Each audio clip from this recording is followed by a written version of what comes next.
This is how you catch the conversation, man. Yep, this is the perfect way to do this. That way I can immediately start off by telling you all that Sammy's hair was not long enough and it bothered me. I have an alternate take to that, but we'll get to that when we discuss the match. What's going on, everybody? My name is Darrell. I'm one of the four hosts of this new podcast endeavor thing, whatever you want to call it. It's called Drop Endeavor, the you Roll. say? Oh God, man, that's TKO thing. TKO's thing, right? It's called Endeavor. Endeavor. Yeah. I don't know exactly how the structure works, but I know that Endeavor's part of it. It's been a hell of an endeavor the last 2 years for sure. But my name's Darrell. Like I said before, um, this conglomeration of people that are here on this podcast, we've done a podcast before. Um, if you're in our friend orbit, you probably heard of there was the Beers and Balls podcast. How do I forget? Did this for like Shout 3 years, but Shout out me. we're coming back again And with a new one. It's gonna be me, and then I'm gonna let the other three people introduce themselves. Anthony, I'll let you go first. And then after hi. everybody's done introducing themselves, we'll talk about what this podcast is going to be and how it's going to look going forward, what content's going to look like. And then we're going to get into the 2018 Royal Rumble as our first show that we're going to review. And I'll talk about why we're doing that after everybody introduces themselves. Should I go now? Yep. Hi, I'm Anthony. I'm another host. I think that's about enough for my intro. All right. Keep it simple. Hey, man, you leave them wanting more. Exactly. They'll learn more about us as the podcast goes along. I'm Chris. Hello. What's good? Been doing the podcast thing here and there. Excited to talk about one of my least favorite eras in professional wrestling history. I think everybody here will probably agree with that. Yeah, Cheese, you can go next. Well, I mean, Yes, you're and I am another person, Patrick, though, but yeah. I go by Cheese. And it's nice to finally be back amongst the friends here, so we can go ahead and get back to doing what we love best, talking wrestling and our sheer disappointment in how it could have been so much better if they had Oh my given us God. a plan. I love that you are already on the same track as I am with the what could have been. You are not kidding. You know, And, here's and, the like, thing. I'm glad you said what could have been Mhm. because, like Darrell said, we're going to be going over the 2018 Royal Rumble here in a little bit. Just as to like a refresher of the era, I loaded up WWE 2K 2019. Oh, what a game. Just to get like a feel for the era. And yes, Anthony, I downloaded all my cloud data. They are still all there. We Yes, don't they have are. to say who they are, but they are all there. But including them is the roster of that time. And like there's so many just great wrestlers who would go on to have good names, who had good names at the time, or who had spent a whole career establishing themselves and they had come back. And then now but we'll get into why it all came crashing and burning. In the Oh, speak to are we earlier going to have to when, talk about that eventually? about what? About him? We don't have to. We don't have to. We don't have I to. promise We don't have to. I don't think talk we need about to. him. I We don't swear have we to. don't. But There's like Oh, three man, not when we hints can you talk about- reference there. I don't know which one you mean. you know who him is. You know the one. You know who the him is. And The him Cheese, is I the want you to reason that a notate lot if you of say guys his didn't get name, you're pushed. going to be editing out. Wait, which No, one are you no. talking We about? won't edit him out. I will choose a funny sound effect, and you could put it over it. Wait, what him Ooh, are you that just talking makes me want about? to say it even more. There's just no chance in hell he's going to be mentioned. Oh, there it is. Oh, that him. Oh, yeah, fuck no, absolutely. Well, I mean, Oh, that's eventually wait. we're What gonna- him did we're you think gonna I was talk- talking about? I thought you were talking about the Atlanta him, if you catch my drift. Oh no, we're not talking about that Royal Rumble. Okay. That's off limits. Yeah, all right. Thank you. All right. There's a lot of hymns in wrestling, aren't there? Yeah.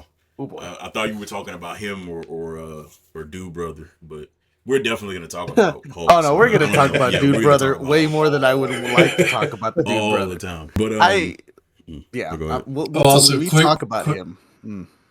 Quick apology if you hear me wheezing or going in and out. I'm coming off of a nasty strain of the flu, so be patient over here on my end, and do I will everything try I not to can. give you that poor audio. To make Chris laugh so that we can get as much clips of that poor audio as possible into this podcast. But I sound like that squeeze toy in Toy Story, the penguin. Oh yeah, My you were man left up at the Wheezy. top. oh, there he goes already. But Oh man. speaking of which, I think the funniest thing about this podcast, before we get into it, is I don't We're think not in the we've same room. spoken to Cheese in. Well, I mean, we talked to Cheese when we came up with the idea for this podcast, but we haven't spoken. Me personally, I haven't spoken to Cheese like over voice in like We what, watched 7 something months? a while back. I just It was don't know what Mania it is. season. It's We been a just watched long. an AEW pay-per-view together. Yeah, we That was a did. while ago. Which though. one? It was the one when Brodito won, so whatever one that was. Oh, that was They won the titles from the Hurt Business. It was Forbidden Door. Yes. Was when they had Yeah. yeah. But which Okay. was you know. But A anyway, show. this podcast. What is this podcast going to be? We are just going to go back and watch whatever wrestling show we feel like. It doesn't have to be recent. It doesn't have to be current. It just be any wrestling show. For now, we're doing the Rumble, especially for the first episode because it's Rumble season. But if we want to talk about the G1 from 2015, we'll talk about that. We want to talk about Wrestle Kingdom from 2016. No. We'll talk about No. that. If we want to talk about You're picking too good. WrestleMania You're 3. picking shows that are too good. Oh, hold up. I'm gonna get to it. We could talk about WrestleMania 9. You know what I mean? I didn't say that bad. Okay, that's not fun. Oh, we're gonna get that bad. But that's the beauty. I remember the time that they brought JR out on the when they carried out JR on the what the fuck do you call those things when you have a person on each like leg and they carry out Egyptian style? Stretcher? Gurney? Sure, whatever that is. You know what? We'll call it a fancy royal gurney, and they carry out Jim Ross in that, and I'm just like, yeah, this is what we're starting with. At some point, we will have to get to 2011 TNA as well. Oh, I can talk about 2009. Anthony's favorite pay-per-view of all time, WrestleMania 2000. No. Yes, we will, Anthony. I'm going to get you to talk about WrestleMania 2000. Fine, and fine, and then we're gonna do it as in response. We will have to do an in-depth thing on Abyss's best run ever, where he was Hogan's number one Hulkamaniac. You cannot hurt me worse than Hulk Hogan and Eric Bischoff hurt me, and Dixie Carter hurt me in 2010. You can't do it. I'm sorry, you can't do it. But we just talk about whatever show we want to, whatever period of time we talk to. And this podcast is one thing, in due time we'll come up with another channel where it won't be a podcast, but it'll be more of a structured, scripted out thing. But this is supposed to be like, we watch wrestling a lot, specifically me and Anthony watch wrestling a lot together. So this is kind of us watching wrestling and talking about wrestling as if we were watching the show, or just pointing out things about the show, about the matches, about the production that, we notice and that we always talk about by ourselves. Some of it's going to be stupid. A lot of it's probably going to be stupid because I know I am. I can be at times about wrestling. What? No. It's not just that. More importantly, it's because the business itself is stupid. And Jimmy Hart and Brother Brody and guys like that are all over it. Oh, we're definitely going to be talking about late 90s WCW for sure, because I have so went to bed last night watching a Hogan and Brother Brody on my TV, and I woke up to Ric Flair and Terry Funk carrying the house down. Quite a way to do that. And that's the beauty of wrestling. One minute you'll get something great like Ric Flair and Terry Funk, and then the next minute you'll have Brutus the Barber Beef, whatever the fuck his name was, wrestling. Just the Butcher Beefcake. Wrestling Disco Inferno on an episode of fucking Thunder. Or you'll get a hidden gem with a strange Terry Funk sawing off the limbs of a supposed Dusty. Dusty, of a giant car. Was it wooden Dusty cutout thing? Yeah. If anybody can find that clip, it's been a struggle trying to find it, since it is on YouTube somewhere, but it's been a struggle trying to find it. There's a clip of Terry Funk sawing off this wooden figurine that he created himself, undoubtedly, calling it Dusty in reference to Dusty Rhodes. It's the best promo I've ever seen, and that's the type of stuff that we hope to bring you. Yes, sir. Yes, sir. It was this big. It was like a big Terry Funk promo playlist on YouTube. Yeah, I yep. have to It's find the it same really playlist quick. that has the one where he pulls up with like a shotgun in his truck, or when he's dressed in underwear, like delivering a promo to a Spanish announcer, and it's just the guy looks very confused. Wasn't it about Dusty too? Always about Dusty. It was him or Flair. Yeah. But we've already been recording for 10 minutes, so I'm gonna go ahead and get into the pay-per-view, the Royal Rumble 2018. Now, the specific reason why we picked this pay-per-view over any other Royal Rumble was because this was the first year of the Women's Royal Rumble, and all of us here on this podcast love women's wrestling. So I was like, we had 3 picks for Rumbles. We had this one, the first 2 Rumbles back, was it 85 and 86 or 84 and 85? 86 and 87, something like that. Or I Yeah. actually think it's later than that. It might be like 87, 88. But it was either those 2 Rumbles, the first 2 Rumbles, this one, or 2011 or 12 when they did the 40-man Rumble. I know nobody wanted to watch that Rumble, which is exactly why I picked it, because it would be funny to talk about, but nobody picked it. So we're going to go with the 2018 Royal Rumble. So the Rumble took place in The Philadelphia. winner of the 2018 or the 2018 Royal Rumble is a lot less problematic than the one who won the 40-man one. Well, that's So, a very you low know. bar to cross, but for sure, yeah. Oh, yeah. Get over it. But this Rumble took place in Philadelphia, Pennsylvania, Anthony's favorite Back when city a Philly, of all time. Bleh. back when a Philly crowd meant something, because like these days it's not really the case anymore on the show. I gotta Like find this note somewhere. it wasn't in like around like the early parts of 2021, 2022 when like the Philly crowd just like blends in with the rest of everybody else. Chris, you know why that happened. When AEW came around, it took away the whole crowd that came in with like that NXT, the takeover crowds. Like I was like, when they were in Brooklyn last night, I was like, man, what happened? What happened to this crowd? Man, this crowd was the same crowd. Didn't they get the Sasha Bailey match? They got the Roman, but they also got the Oh. I mean, you're talking about just Philly as a whole? Mania week, like I'm talking about Brooklyn. The Brooklyn crowd. Okay. Like, Brooklyn, like they were quiet last night. Like I could hear a mouse drop for like 80% of the show. I said Philly might be the lamest city in America because they have a statue dedicated to a fictional character who is their greatest hero, and he doesn't actually exist. That is so funny. I wish we had the cameras rolling. I am literally drinking from a Rocky mug right now. Well, there you go. I'm glad you knew exactly who I was talking about. It's because Elias made. Oh God, Elias! It's because Elias made a reference. Hey, hold on, Anthony, hold it. Oh, I know. But this show, the card. When I went back, because I forgot like 70% of the show, I went back and I looked at the card and I was thinking to myself, man, the WWE really, really sucked in 2018. When I went back and I watched the show, just to say this beforehand, it wasn't as bad as I remembered it, but it still wasn't great. The 2 Rumble matches are actually very good. Yeah, and I think they do a lot of very, very good carrying on the show.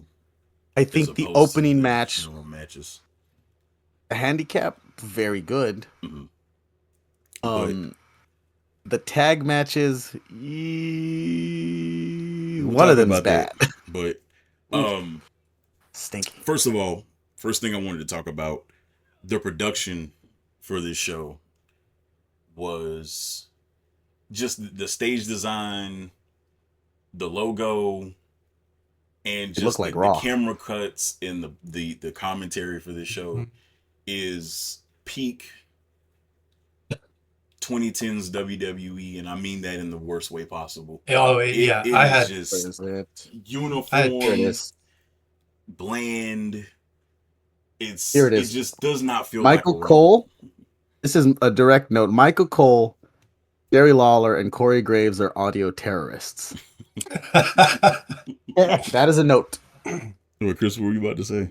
It is just peak in the middle of just PTSD production for me, because like this is the worst Raw logo. SmackDown's on Tuesday at this point. Is the SmackDown live still? They reference it in the first match at some point. They said something about Tuesday nights, and I did like a quick look up.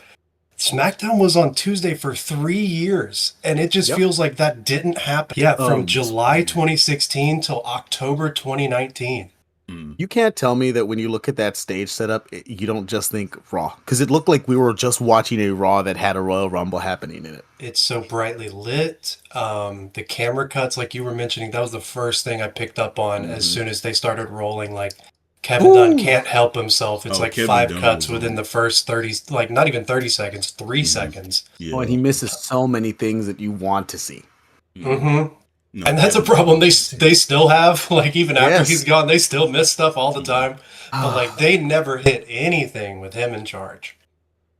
But Stage set is so bland. Also, there's no there's nothing unique about You it. had the same stage setup. Yep. Every pay-per-view, Which was the same set as Raw. SmackDown, And it was the same thing.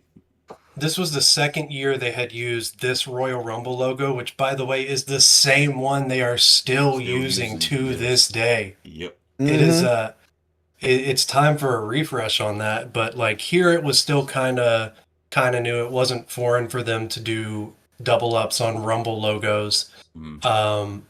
But to just see that and just know that that's the one we're still dealing with for the most part to this day. Yeah. And like, I finally seen the Riyadh Rumble logo, and I'm like, this is so Boring. just Dun, dun, boring, dun, dun. corporate. Don't remind me of that damn Riyadh season theme. I'm so tired of hearing I hear it 50 bajillion times. It's on inescapable. everything. But to get into the show, There. first of all, the crowd was hot for the opening match. The opening match was Sami and KO versus AJ Styles in a handicap match for the WWE Championship, which came about because I believe that KO and Sami beat AJ Are we going to skip the pre-show? on yeah, we're skipping it. I'm not talking about that pre-show. Those matches were not good at all. I'm gonna be honest. Until commentary mentioned that there was a pre-show, I forgot the entirety of the era of like matches being on pre-shows. Some of them will be good, but majority of the time, now that they're not here, I think to myself, sometimes it was necessary. I got it sometimes, but for the most part, those pre-show matches, The pre-show just ended up becoming 205 Live's pay-per-view. Yeah, essentially. No, I'm looking at my notes here. This is one of the earliest notes that I'm seeing, and I don't know what it's in reference to, but it's a quote, and it says, "This is a Rumble for us," and I put in parentheses me, and it's a Stephanie McMahon quote. When did she say that? She that was in the rundown of like the promo package. It was when they were like, I'm pretty sure when she was announcing that there was going to be a Rumble, because Steph has to take every ounce of credit for anything regarding the women's division. That's something we wanted to talk about. We got you. I promise you, we got you. I can't wait till we talk about that women's Rumble, because man, she was something on commentary. Mm-hmm. There is a comment that she makes about Rusev Day that is so telling. Mm-hmm. But to get into the beginning of the show, yet again, it was KO and Sami versus AJ for the WWE Championship. KO and Sami were fighting to become co-WWE champions. I wish that the result of this match was different, just because I wanted to see how that would have worked out. But it didn't end up coming to be, so it is what it is there. But I think this match came about because KO and Sami had beat AJ in a handicap match on SmackDown. And AJ got on the microphone and said that he could beat KO, and one of them beat AJ in a match. It might have been Sami, I can't remember, on SmackDown. And AJ got on the mic and said that he could beat both of them in a match at the same time. Daniel Bryan, who was GM at the time, co-GM with Shane McMahon, because that was the era Best of in the the world. co-GM. Because we were running back the Stephanie Shane GM storyline from, what was that, 05, 06? For all the wrong reasons. Like I said, crowd was super hot. KO and Sami got pretty good pops. AJ got a good pop. Before the match, KO was over. Of course, you're in Philly, NXT, indie circuit, blah, blah, blah, all of that stuff. The match started out. First of all, I did take a note about this. I just wanted to say that WWE Championship design with the WWE logo being the whole title belt, the black plate is the best version of that title belt. I do not like Mhm. the gold plate they have now. It just And- to me is just the cleanest design that they've had. I don't like that design in general, but if I had to go with one, it would be that one. And it looks looks good on so AJ. good on AJ too. Yeah, Exactly. it looks perfect Yeah. for AJ. And this was like during that era where like SmackDown wasn't terrible at this point with AJ at the Also, helm. AJ style built. It's coming off of him finally dethroning Jinder, and he is like actually SmackDown is putting on decent matches every now and then. I don't remember if this is the Crane Cam era yet or not. It's around that time. It's around the wild card finals time. This is the middle of his year plus reign, right? Yes, Yep. it's like the start of it. And it looks right.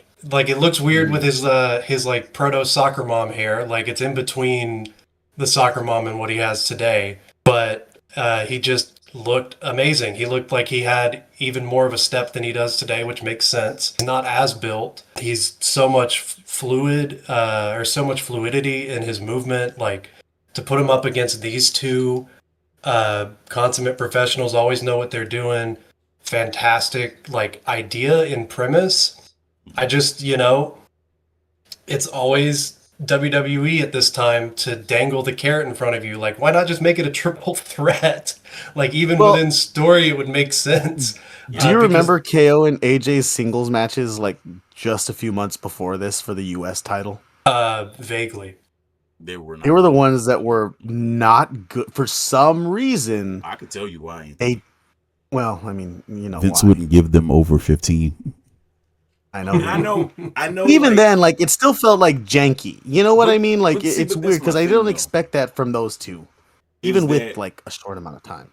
I think like you can have great sprint matches. You go back to like the cruiserweight division back in like the SmackDown 5 era, when you had like Jamie Noble. Even recently, like you can get that on TV. It's just. But I think for those two, you have to have a longer match because of the type of wrestlers. Those are like last 5 minute sprint type wrestlers, and I think that was taken away by what they were trying to do with KO's gimmick with that whole U.S. champion, president of the North America gimmick and all kind of stuff. Like it was just there was too much bullcrap around that. It just didn't really work out that well. It didn't make sense for Kevin Owens, no, like as a character. Like, but, and adding Sammy to this mix was a really good idea though, because the match ended up being a lot more fun because of Sammy. I will say this: I didn't really have a problem with the handicap stipulation here. Oh, but same. I will say that I wish that they would have went further with that feud and had dragged it to Mania instead of it just kind of fizzling out after the Rumble. Is this the Mania where Sammy and Kevin Owens have any? They went up against Daniel Bryan and Shane McMahon at this Rumble. Yeah, there you go. I forgot about Mania. Yeah, I forgot about. Yeah, and that's a frustrating bit about like the booking in this area in this era too. They would use the main title to set up auxiliary feuds that paid off somewhere else instead of building programs for the title. They didn't use this match to set up like a KO versus AJ at Mania or a Sammy versus AJ at Mania. They used AJ to set up KO and Sammy versus the two GMs. Yep. Yeah. Well, because their logic was, we don't have to do that because guess who's winning the Rumble? Well, and then that. Well, I mean, think, See, and then question. Okay. Based off of the Rumble winner, I feel like it would have been way more interesting to have a fatal 4-way between AJ, Kevin, Sammy, and Shinsuke in that scenario. And I know, like, AJ and Shinsuke, New Japan. We should get to it because I gotta say that Shinsuke should not have won that Rumble. There was one man who should have. Oh. Bum bum bum bum bum bum bum bum. To talk about the match, because I don't want to get. I know us will get sidetracked and we won't even end up talking about the match. But a couple of good spots in this match. First of all, I did like the whole tag back and forth annoying AJ spot that they did at the beginning. Where they had 4 tags before they had a move. Yeah. Yep. Then when Kevin finally got Owens, into the ring, hot tags, baby. yeah. Then when KO That's in the finally got in the business. ring, they were doing their thing, going back and forth. Sammy gets in the ring. Him and AJ had a pretty good run there, pretty good sprint. I think I put the note Kevin there about Owens. Kevin Dunn right there at that spot with all of that camera switching during those spots. Mm-hmm. My head was legit starting to hurt watching that match. Like Kevin Dunn was trying to capture too much at one time and missed damn near everything. Don't do that. I hate when wrestling overproduces itself. Specifically, Kevin Dunn is overproduces itself in terms of camera switches. I don't like it. Every punch doesn't have to be a camera. Do not miss that. KO and Sammy dominate early. They do quick tags. Then KO hits a nasty sit out face buster on AJ. I think they got a 2 count. During the match, AJ Styles also hit a moonsault DDT on Sammy. Then there was one move that I really remember from this match. KO and Sammy had monkey flip. Yep, that monkey flip into that Hurricane Rana. Beautiful spot. AJ puts. Do I like the calf crusher? I don't know if I like that move. I have that noted here. Like, do I like it? Back enough, it's good. Oh, but sometimes I also made another note back that far.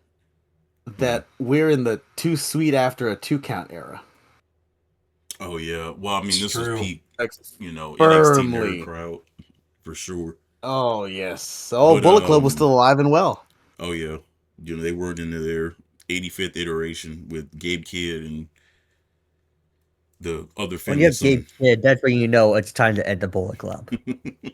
Well, he's AEW bound, so you don't have to worry about that anytime soon. Oh god, the Death Riders are about to fall apart. But I think Sammy hit a Blue Thunder bomb on AJ, and he kicks out at 2.99999 off that Blue Thunder bomb. I put that note where it's like beautiful, didn't get the 3, never gets the 3. Except that recently. You know what's crazy? I'm about to say he did it a couple of months ago when he was doing the U.S. title run. He was using the Blue Thunder Bomb as a finisher. And they pointed out on commentary that he actually did win with the Blue Thunder Bomb on SmackDown.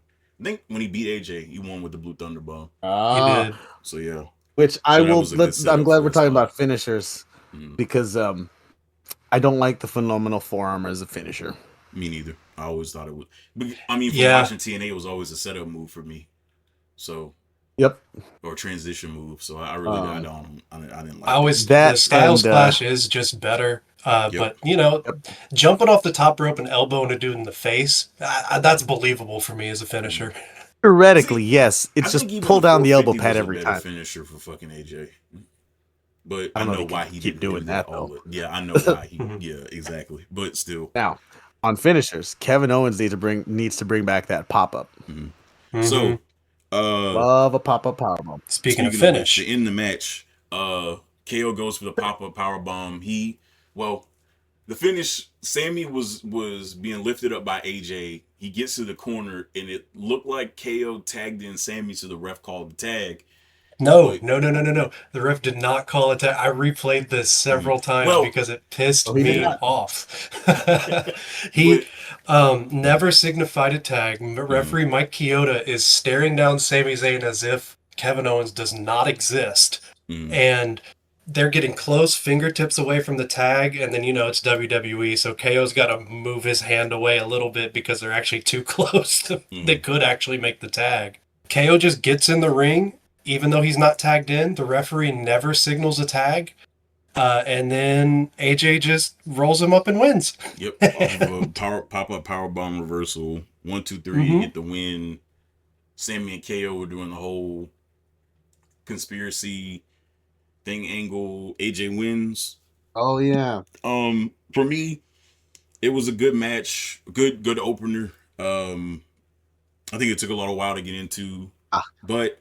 Everyone's ratings. I was a fan of the match personally. So me too. One thing we're gonna do on this podcast is after every match, I want everybody to give their rating. So for me, I gave this match a 7.5 out of 10.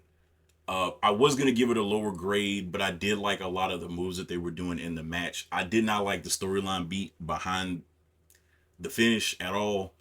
That's in the world. Or kind of like how we got there. I don't think it was a bad concept per se, but it just like Chris said, it would have been better if it was a triple threat match. So But I still give it a 7.5 out of 10. Three of my favorite wrestlers in the ring. Getting in there and wrestling. Good match. Good opener.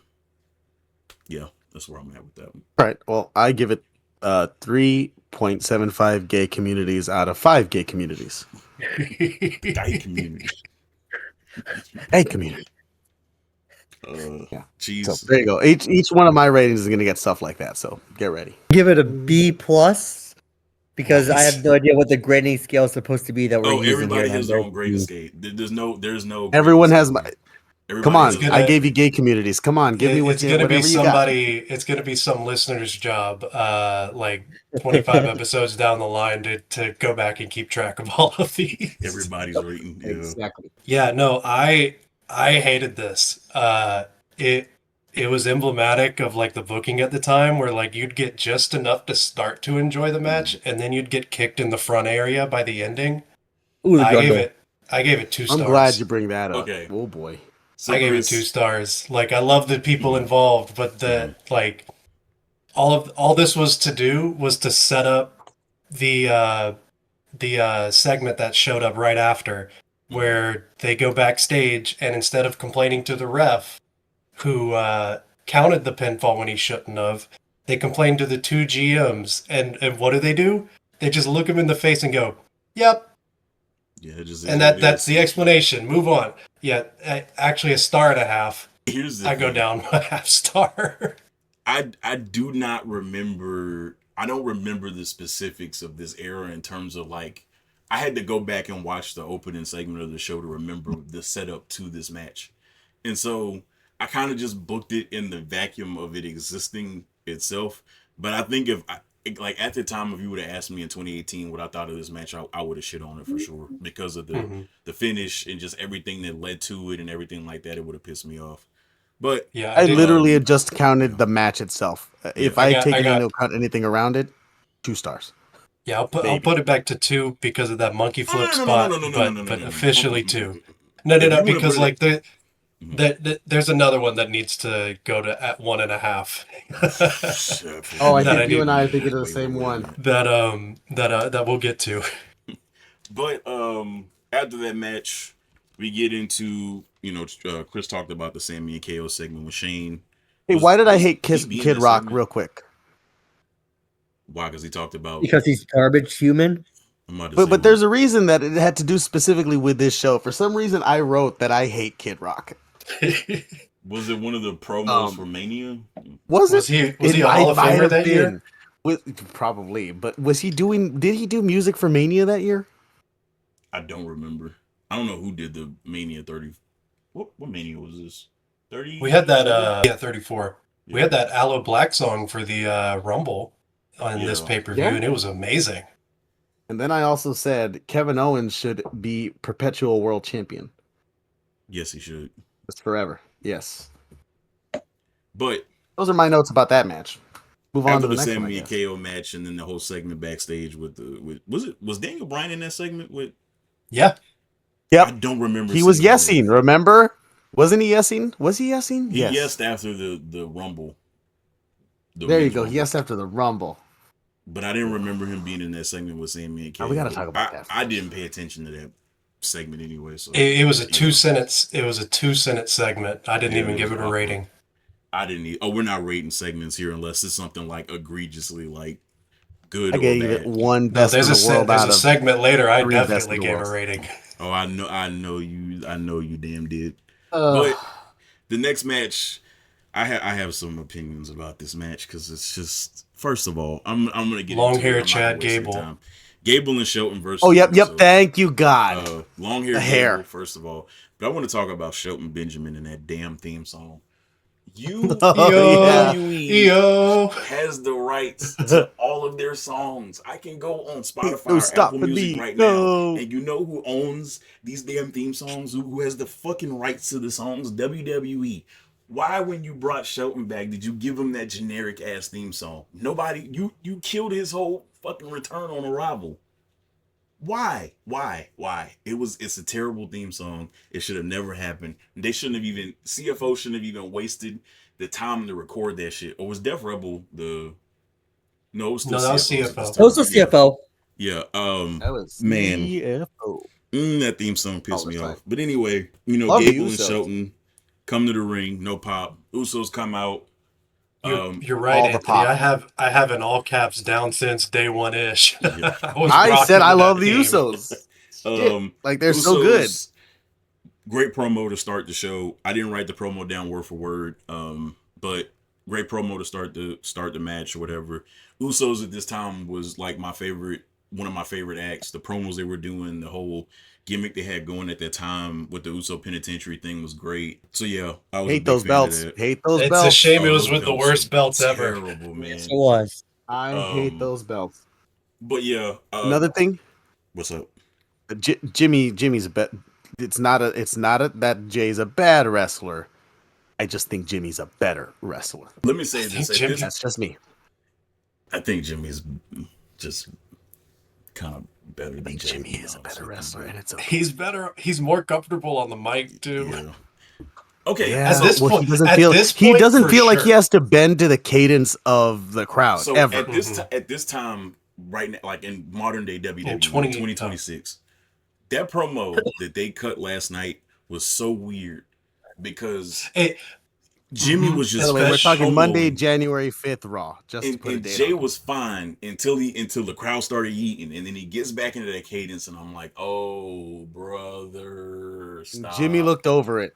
Stop. And you juxtapose that with this promo that they cut on the way to the ring to this match, So much and better. it's 8 years earlier, and they feel way more fluid. Now, granted, they had been coming to the ring doing these style of promos for like years, or I don't know how long they've been doing Uso Penitentiary at this point. What, But 2016? for several months, if not years. And this was their first on the 5th episode of Raw. That was their first one in a minute, I think. Yep. Yeah. So So- I really hope that they get away from the yeet cadence. I know they're not going to because WWE is always just 2 wait till- years late to stop something. But yeah, promo was good. This was a 2 out of 3 falls match for the SmackDown Tag Team Championships. Which I have an want issue. to point out. I'm gonna I want to start- point out the only reason it's 2 out of 3 falls is because the non-legal partner got pinned on SmackDown right after a match where the non-legal partner got pinned. If this is another thing that used to drive me crazy about this era. They'd forget what they were doing from one segment to the next and then do the exact same thing. You're right. He would forget. I refer to And the they would powers that bend to be. his will. Yeah, the There you powers go. that be. He who shall not be named. Well, we're gonna have to name. Also, him something. 2 out of 3 falls. Okay. It does not, though it is a pointless stipulation if Anthony, the team or person is just Anthony. going to win 2 in a row. So Who the fuck you know cares? what? I'm gonna cut the move. There's a couple of moves in this match that I did remember. One note that I do want to talk about the match itself, and that's I always enjoy watching Gable and or Benjamin, either one, doing limb work. It's fantastic to watch. It's just fun. It's great. That's Chad all. and Shelton doing good limb work to start the match. Bridging Did a Tiger nasty dragon suplex happened. screw. Yeah, Tiger suplex did happen. I don't think oh yeah. So It was a bridging one, and it was awesome. Jay And got a Shelton hot nearly tag. killed. I forgot that move happened. Yeah. So Yeah, Jay gets the Shelton hot power tag, bombed double dive someone to Chad into and somebody Shelton. else. Then Shelton did that jumping knee on the top rope that he always does. I love that move. He's still doing that today at like 52, which or 50, 51, 52, which is crazy to me. Did I you think guys Chad also Gable- add? Did you guys also add a phantom yeet every time Jay did a big move? No, I Because it did was not. so weird. God. It was so weird No. seeing him do a big move and not hitting a yeet right after. Of course you would do that, Chris. He power bombed Jay into Jesus Jimmy. Christ. That's what he did. That was it. So they did the Tiger suplex spot from the table, and then from Gable. Yeah. Not from the table, from Gable. I can't even read my own damn handwriting. Then the power bomb into Jimmy, into a pay dirt from Shelton. They somehow did not get a fall off of that, which Very disrespectful. Very disrespectful that they did not get a fall off the pay dirt. very. I know. mad. It was a So super did, kick a party that meet led in to the middle- first fall. Yeah, meet in the middle spot, super kick party, and a meet in the middle for the first fall. And then for the second fall, I believe Now. Jimmy took a nasty Before the fall. Took a nasty fucking doomsday. It was a device. doomsday powerbomb. Yep. Yeah, To the on outside. Like just nasty. I thought Jimmy was out of there. Jimmy ate shit. And then I think Jay won off of a roll up. Match ended up going 13 minutes. It was on pace to be a really good match, but it needed 5 more minutes. And also the fact that the Gable and Shelton didn't get a pinfall is dumb. Yep. Especially after all of the work they did in the first fall to weaken Jimmy and Jay with the limb work they were doing. And Jimmy and Jay just kind of no-sold it. And there were so many a doomsday powerbomb. False finishes leading up to that first fall, which you never get in a WWE 2 out of 3 falls match. I'm like, oh my gosh, these boys are cooking. Yeah. And then that first fall happens. I'm like, yes, this feels earned. This feels right. And then like a minute later, roll up pin 1, 2, 3.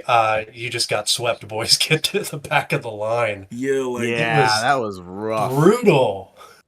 I gave this match a 5 out of 10. I'm just like, man, it's like it's okay. Like I said, in a vacuum, it could have been better. Could have went longer. Could have been booked better. Gable and Shelton should have gotten a pin. And I think this was just indicative of the time of you weren't the New Day or the Usos at that time or the Bar. Vince just did not give a damn. You weren't doing anything. You may get a tag team title reign that'll last 2 weeks. So you're here to feed the record. Exactly. Yeah, I gave this a 5 out of 10. 1 rating, 3 stars. Eat. Oh my god. So 1 rating, 2.5 stars. There you go. I give it a D. And I went with another 2-star on this one. 5 more minutes. Could have saved it. Was that KFC segment after the men's rumble or before? It was after. Okay. It was after. So with that being said, we'll get into the 30-man rumble. Starts off by the number stuff. Yeah, 20 out of the 30 participants were already announced. How do y'all feel about that? Yeah. I don't care that much. Because this was back when they would... It started right around this Rumble, and then the next few after, they just started announcing more and more and more, to the point... There's that one year, I forget what it was, and I should have looked it up beforehand, where there were only like 3 spots that weren't announced. Just because they were trying to get people in ahead of time, because God, everybody was leaving.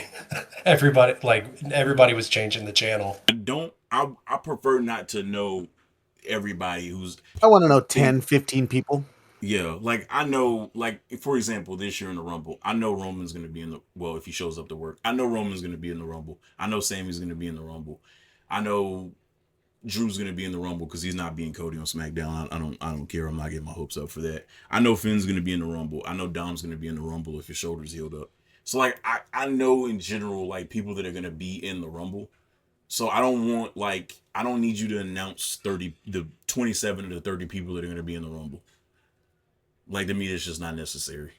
So I think 20 is a good number. I would have liked if they went a little bit lower, but 20 is about my maximum. Yeah. So 20 is a pretty good number. But yeah, they do the by the number segment. Did not look at it. I'm so tired of seeing that by the number segment. It's the same thing. I started my notes by saying that I hate Jerry Lawler. Oh yeah. I'm gonna get to Jerry in a second. And I also hate Aiden English, but I don't know why I brought that up. Well, you know why you brought that up. Yeah. Anthony, wait, no, I mean, I'm talking about did he did the intro for Rusev at the beginning, right? Yes. Yeah. Anthony, I have the first note under the men's rumble. Welcome Jerry Lawler. No. Yep, there you go. I just have the straight face emoji whenever like I drew out the straight face emoji whenever Lawler's music came on. For some reason, I also put I hate Goldberg. I have no idea why. Huh. I swear they did mention Goldberg. They mentioned Goldberg at some point early on in the Rumble. So it goes in this order. I hate Jerry Lawler. I also hate Aiden English. Rusev Machka. I hate Goldberg. Cool. I don't know why, but I do. The match starts with Rusev and Finn Balor at 1 and 2. Rusev gets a huge pop. Of course, Rusev Day was massively over. Very, very, very, very popular at the time. And of course, because it got over and it wasn't something Vince expected to get over, never really pushed Rusev, but I'll get into that later. Finn Balor gets a big pop. Note? Of course, NXT. I Finn Balor took was two over sets at of the notes time. on He the had been the both times that Universal I watched Champion. these Rumbles. Mhm. And both times I talked about how over Finn Balor was.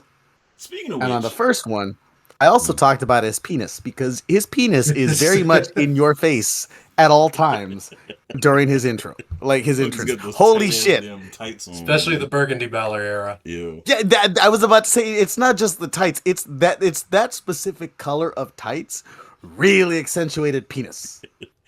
And then like, Boy, my first note that I took for this match: get Finn's theme back. Get. Yeah. me too. Yep. I'm tired of hearing that new one. It doesn't work.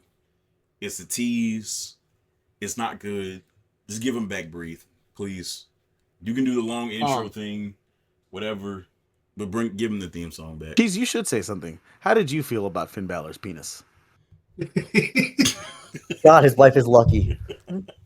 There you go. But actually, what I'm gonna do is I'm gonna read down some of the entrances. Thank you. The entrances, because I'm not talking spot for spot about this match. I'm glad you. I'm glad I was about. Mhm. I'm also looking up the entrance order and elimination order. Yeah. So, Rhino comes out after Finn Balor, gets the ECW pop. Note on Rhino. Okay. Note on Rhino because I have a Rhino note on doesn't Rhino. do Absolute Lord during whitest. this match. I have Stubby two notes. arms. I have the same note on two different pages about Rhino. His arms are so small, and his chest is the It's so widest it's ever wide. been. He's built So like he has- confused. How did he put on shirt? It's like you know how when you make a snowman and you put the stick arms, like somebody took a barrel of oil and just glued sticks as arms to him because he looks like he's so fucking wide. Rhino doesn't change shirts. He just sheds them, and then like they slap a new one on him. Like they have to Yes. sew it on him, and then he eventually grows out of that one, and they give him a new one. Darrell, this is Rhino. Okay, how many years before this was Rhino TNA champion? 10, 11 years Right? after the fact. It's crazy to me. But this is It's- 10 years after the fact. It's just crazy to me that Rhino like had that second run in the E. Like I Mhm. like I remember the whole I got kids him and Slater thing, but Yes. I don't remember They had it at titles. the same time. Yeah, they won Yes, the they SmackDown did. Tag Team Championships, didn't it? Or was it the Raw Tag Team Championship? It was SmackDown. Yeah, but And he looked like Otis. Right, he had Otis's body. like it's just Oh, jarring he to see like did. Rhino from like TNA to jump to 2018. And I know Rhino was older and was near. Well, I would say near retirement, but he ended up going for an extra like 5 years after. Holy this, I think. crap, But, boys. Pause for a second because when I went onto the Wikipedia with the entrance numbers, I didn't realize that Kane made it onto the Rumble poster. Yeah, Yeah. I remember. Oh, yeah, I he remember did. that. Oh yeah, we'll get there. We'll get there. Oh, we'll God, get that was there. definitely a match that happened. But Baron Corbin comes out at the Rhino. He gets his shit in. Balding Baron Corbin is Yep. prime Baron Corbin. I don't He care what deep anybody says. sixes Rhino. He Yep. deep sixes Yes! Rhino. Actually, I have the Rumble God. on my TV off to the side, and we're actually at the point when Me too. Corbin came out. And yeah, he had that deep six on fucking Rhino. He had a good clothesline on I'm about to call him Miro on himself. Then he gets eliminated by Finn Balor after like a minute. I hate when Vince did this. I really did. And he always did this during the Rumble. There was a guy that he would be kind of pushing and would eliminate them early and then do the spot on the outside where he would wreck everybody he looks strong. And it's like, no, he looks like an idiot. Because he got eliminated in a minute. He looks stupid.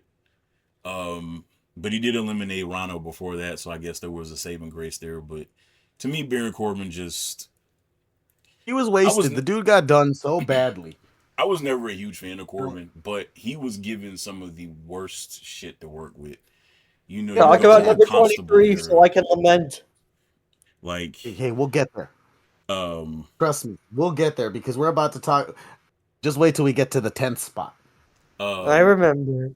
But then Heath Slater comes out. He gets beat up by Baron Corbin. He gets beat up by everybody that comes out. I think up until Big E. Yeah, like Elias kicked him, Andrade kicked him, Bray kicked him, I think, and then Big E I have a note. Threw him in the ring. I have a note here. This is about the that only says time that Elias should retire. Yes. You don't like Yes, no, Elijah, man? retire.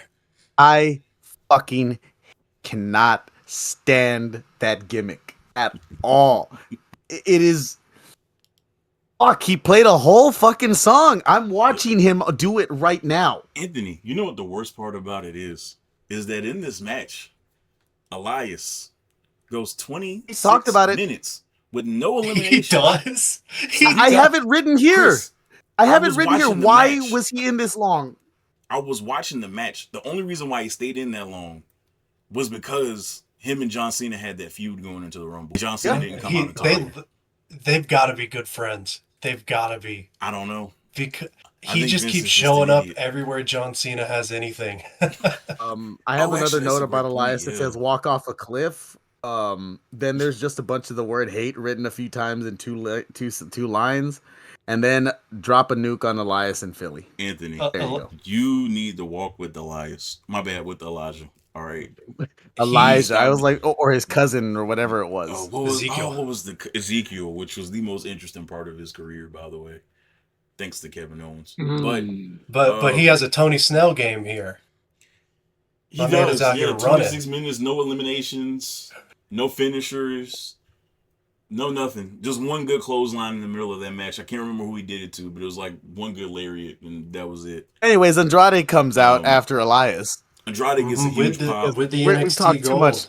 Yeah. We're about to put 26 minutes of time into Elias. Hey man, you could talk all day about Elias and how ass he is. That's the I funny actually in me. could. That's the worst part. Is I could. We've got a We whole gotta lot get to more number people to 10, get so I to. can save. Yeah. I'm saving my energy for that.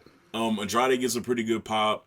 He's in there for 30 minutes too, so it looks like they're gonna push him, and then Vince never did because it's gonna be something we say about a lot of people during this Rumble. Andrade he had an his last name. elimination. Yeah, he eliminated somebody we'll talk about later. But Bray gets in there. Forever over, man. He's in Never there for will 20 he minutes. not ever. Yep, got a pretty good pop. Then Big E, man, I got sad when I seen Big E come out. They're only 4-time Oh champions at this point. wait Yeah. till we get to what happens to Big E. Why? Oh man, you want to talk about a paragraph of hate? Oh boy.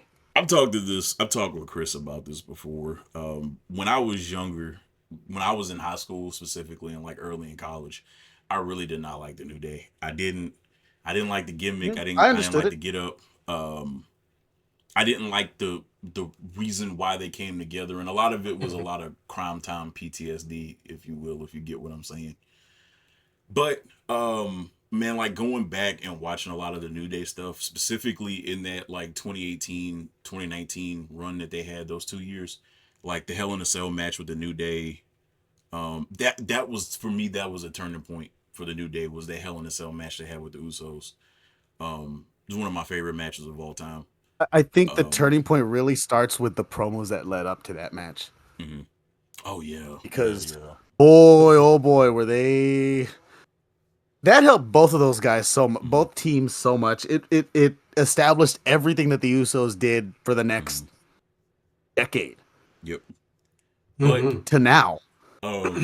Big E didn't have an elimination during this match, and that kind of pisses me off. But No. We talking about who came 10, out next? At 10, Anthony's favorite. Right, I'm going to my second round of notes so that I can specifically. Sean Spears. He has he has a distinct lack of sauce. Darrell, as you said, a lack of drip. I said he has negative movement. He's always cold. He has negative fashion sense, zero charisma, and dresses like a conspiracy theorist. He dresses like a Reddit moderator.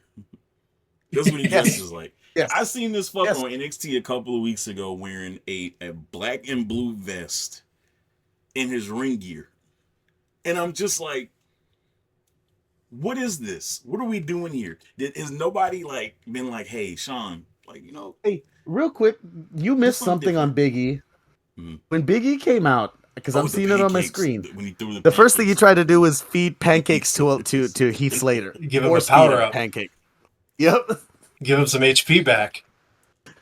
I wish this was the era when Big E was throwing the fucking pancake, throwing his jacket, his ring jacket. When we were telling people, we were talking about how like your top guy can be super serious but very goofy at the same time. That's the prime example of it. Well, I firmly believe Big E could whoop anyone's ass, but then I also like to laugh at him doing the pancake thing. well, I think, and I don't want to give he who shall not be named any credit named at this point because he's not on the show, so we don't have to talk about him. But Yeah. they were doing a great job with Big E, and then they were like, "Oh, LOL, Brock broke has the him win up. back," and I'm talking about before he got injured. Oh, you're talking about the singles run itself, Yeah. like after they broke them up. Yeah, and then Oh, yeah, that was LOL. Brock has to win it back, and then the whole thing where they threw him back with a New Day, and then the injury happens. It's just like it, but like we're disregarding the injury. The way they handled Big E's single push was so rushed, and it pisses me off the way they did that. That whole Brock Lesnar has to win the title back, so him and Roman can have their 85,000th match at WrestleMania. Like, I don't want to see that shit. But you know what, Darrell? According to my screen right now, the numbers don't lie. It did for me with Brock winning that title at day It did one. not. Jesus, Hey, I had to. No, wait, we didn't talk about what happened to Ty Dillinger, did we? Hold up, what on that day one? Yeah, I paid money to go watch that live. That sucked. Yeah. Oh, you did, didn't you? Yeah, that was it was. I remember how exciting it was going into that day because like we didn't know if Brock was going to be the one added because like COVID had taken a few people out, including Roman. And then like last second Brock gets added to that match and everybody's like had a good time leading up to that match. The match itself is okay. And then Brock wins and everybody like it was akin to like you go to a sporting event and the away team hits a game winner. It was that same feeling. Like everybody just like got in there, just like kind of got their stuff and left. I mean, yeah, I would too. But here, like Big E is, priming up for all that. Like the New Day are only 4-time champions, and like Ty Dillinger's trying to come out, and Sami Zayn takes his spot. Yeah, yes, and that's why I wrote here, God bless Sami Zayn and Kevin Owens. Man, my thing is, Slater still hasn't entered the ring. Yeah, Slater has not. But my thing is, why not KO? Wouldn't he fare better in a Rumble? So, well, what they should have done is taken out the other guy and also had him take the spot. Ty, I noticed backstage when we were jumping Ty Dillinger, my bad, Sean Spears, is KO was limping after the title match. So I don't know if they thought he was hurt. Okay. And that's why they didn't have him come out, because it was weird that he didn't. And then I went back and watched it as I'm watching it right now. He was limping. And so that might have been like the whole thing with that, why they didn't have him come out there, is they didn't want him to get hurt any further. Because, of course, he couldn't miss his Mania match, with Sami versus the best in the world, Shane McMahon. And Daniel Bryan. Exactly. Danielson. So, Sami comes out. He gets eliminated in like 6 minutes. And then talking about a short elimination. Oh, boy. So. Uh-huh. Somebody, I forgot who throws Heath Slater into the ring. I don't remember the spot specific, but I know he got thrown into the ring. And Sheamus Isn't it got Sheamus? into the ring. I just saw it. That was it. Yeah, it was Sheamus. Yeah, Sheamus threw him into the ring, and then Heath Slater eliminates Sheamus.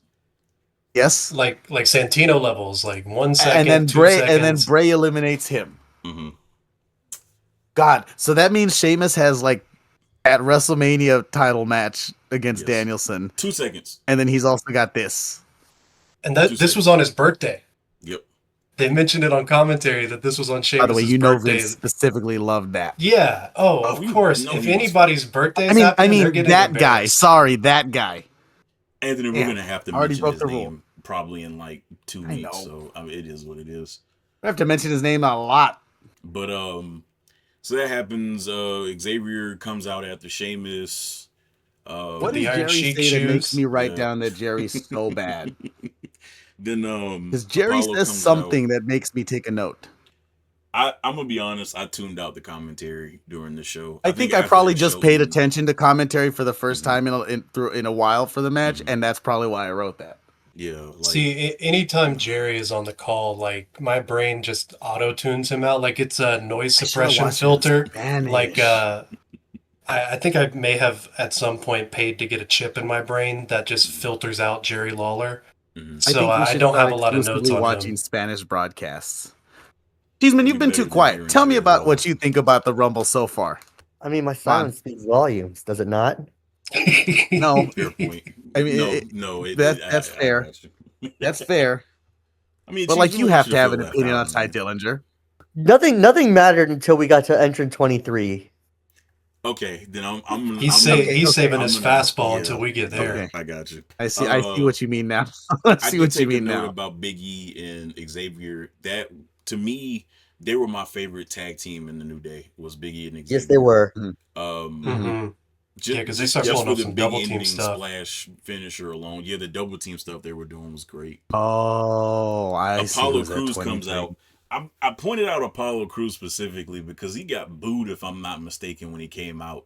And I remember the Titus Worldwide stuff. Were they heels, or was it so bad that people just hated them? Cause he got booed. Like, I was hearing. I booze in don't the know crowd. because Titus didn't get booed like that. No, Titus nor didn't did get any reaction. I don't think nor did everybody Dana got Brooke booed. when she No. was Yeah. part of it. I guess people weren't fucking with Apollo Crews at the time. Or were they chanting Crews? I don't know. Maybe they were. I doubt it. I highly doubt it. You know, hey, Copper, come on, let's be nice. Yeah, you don't have Let's to be be nice. I love Apollo. I mentioned this because my girlfriend Cindy was watching along When he with had me, powers. and I kept going like with some of these people. It felt like I was repeating myself. Like Apollo had like all the potential in the world. Like Hold on, Nation. nobody here's could a note. beat him in the ring. Here's like, my note. like, Here's my sure. note right here. Yep, go. Oh, poor Apollo. And then in my second round of notes from watching earlier, oh, so sorry for Apollo. Twice I put that. hmm Shit. Man, Had everything, like not the best on the microphone, but like you don't really have to Everything be else like was fine. CRBD. I thought he was fantastic. Yeah, but you know how many guys are not great on the mic and then get over just by wrestling? He could have been one of those guys. Bro, look what Exactly. he was doing in NXT a couple of years ago, man. He got himself over again, and Yep. then he got called up. You put him in a tag team with Baron Corbin. The tag team gets over. The crowd's starting to cheer him, and then they fire Baron Yeah, but Corbin, and Who then was in charge? he gets thrown. Well, at that time, Triple H was in charge. That's my point. Triple K was in charge. Well, there you go with that one. So, Exactly. but Shinsuke's out Oh, next. number 14. yep, Shinsuke comes out. Big Pop. Of God, course. the second most over Um, person in the match besides Finn Balor. And John 44 Cena. minutes, 38 seconds. Great Impressive. performance. He hits the stuff when he gets into the ring. Then Can we just my talk? only note Let's that I just said get it out of the way was already. fuck Vince. Wee woo. That's Oh. all. I was gonna say. Let's just get that out of the way. Yes, he failed to do everything that happened to him at WrestleMania and afterwards sucked. Yep. But Okay, in the then we're gonna moment, get into it. awesome.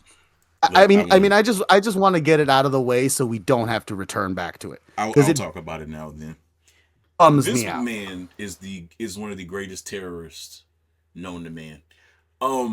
I genuinely do not understand having that match at Mania. Even if Shinsuke wasn't going to win, why not save the nut kick for after the match? Why do you have a WrestleMania world title match in a DQ in front of the ref? He didn't even try to hide it. Intentional. He did it in front of the ref. And in front of the ref, it killed Shinsuke as a world champion forever. Right off the bat. Just done. Also, And- Darrell, you brought up a great point. Why would he get rematches if he intentionally did that? Never made sense. Why are you gonna keep giving the guy shots when all he keeps doing is DQing himself? Kicking people in the nuts. And it kind of puts a little stink when you're watching this, like knowing what it's all gonna lead to. I tried to like block that out Yeah, of guess my what? mind. That happens with both Rumbles. And that's the thing. I thought that the exact same thing later on when we get there. I'm gonna rip. I'm ripping. Oh, yeah. I'm gonna let it rip whenever we get to that think- Women's Rumble. I can for two live reasons with in that particular. far more. No, but Anthony, than it's what this. she did after. It's not what good. she did after the match. But here with Yeah, Shinsuke, of course. like Yeah, it's so good to see him at least for this. What'd you say? 44 minutes. yeah. On top of the Booked fucking world. booked perfectly for 44 minutes. Here it is. You found it. Cesaro comes out. does his European uppercuts, just laying into people when he gets into that ring. I'm gonna put my note that I told you earlier. I have a note on Cesaro that's very, very important. Claudio is one of my 10 favorite wrestlers of the last 15 years. Easily. Not even a question. So good. Put a world title on him already. Tony, grow a pair. Vince did it, but... Well, Vince has less of a pair than Tony does. I lost it when his entrance was being made, and it wasn't long enough to hit the beat drop, so all you got was the wee-woo, the siren. I noticed that when I watched it back earlier. I'm like, oh, it's not going to get into this song. Right, Cindy goes, this dude's theme sucks. I mean, it still did, to be fair, but... It wasn't great after the wee-woos. Yeah. The Dean Malenko theme was way better anyway, but after Cesaro, Kofi comes out, he only made it 5 minutes. But he still had a spot where he landed on Xavier Woods outside the ring. So we'll get to that spot in a second because I want to get into I'll give him why that spot happens. He backed a lot. So after Kofi, Chris's favorite wrestler comes out. The modern no. Watching this pay-per-view. Okay, no. I wrote on here. I will not, under any circumstances, let Christopher Kaufman say anything positive about his bum. Because that man is a company killer. Yep. And had they been a smaller company, they would have been killed. Best theme of all time. I don't even like the theme anymore. What did I write about him? Jinder comes out and he eliminates. I actually just wrote "fuck Vince McMahon." I wrote that a couple of times too. So because he eliminates Big E and Xavier, and I'm like, just why? But that fucking guy. If I have the Canadian, so that you can appeal to the Indian crowd that didn't give a shit about him. They all cared about Roman. Come on, man. But, his back was disgusting. Be nice about one thing. It did set up the Kofi spot. So, yes, Jinder was about to eliminate Kofi, and only one of Kofi's feet hit the ground. The other foot landed. Was it on the pancakes or did it land on? It landed on Woods' chest. Yeah, it landed on Woods. Oh yeah. So then Big E goes and gets the plate of fucking pancakes and slides it under Kofi's feet. Notice he had the Kyrie 2 Black History Month on. Was it the 2s or 1? I can't remember. One of my favorite shoes of all time. Black History Month on. Then after Kofi bounces off of the pancakes. You can't say that anymore. You know that. Well, yeah. Of America. Xavier and Big E put their hands together and Kofi springs up back into the ring, jumps over Jinder. I think did he eliminate Jinder? Real quick, I'm watching Jinder eliminate Big E, and God, it's so underwhelming. Well, Jinder was fucking underwhelming. Kofi eliminates Jinder. Then Andrade hits Kofi with the hammerlock DDT. And smart thing Andrade did there was he seen Big E and Xavier on the other side of the ring. And so he took them to the entrance side and threw them out, eliminated Kofi. I like that spot a lot. He does a cartwheel on the way down. Yeah. But then after that, Seth Rollins he enters. He goes 20 minutes in this Rumble, 19. Then after Seth, he does his Seth Rollins stuff, does a bunch of sling blades. Things were so bad that Rusev, that Jinder got the first of my. This is a designation of things that I'm doing in this Rumble match. He got the first of my wasted spots. Oh yeah, number 17 wasted spots. Oh, I had 5. Yeah. Okay. 25, 26, and 30. Yeah. Then God, Seth 30 comes out, does the sling blades. he jumps into the Rumble and he gets so high off of this springboard. Mm-hmm. Oh, can we talk about the Kingslayer thing? I hate that.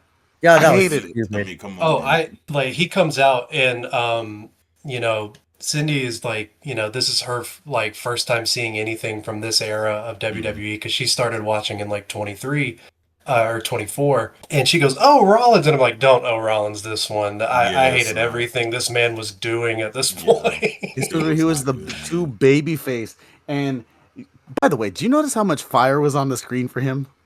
Oh, that was his that was his character. Yeah, Why can't we get more shit like that?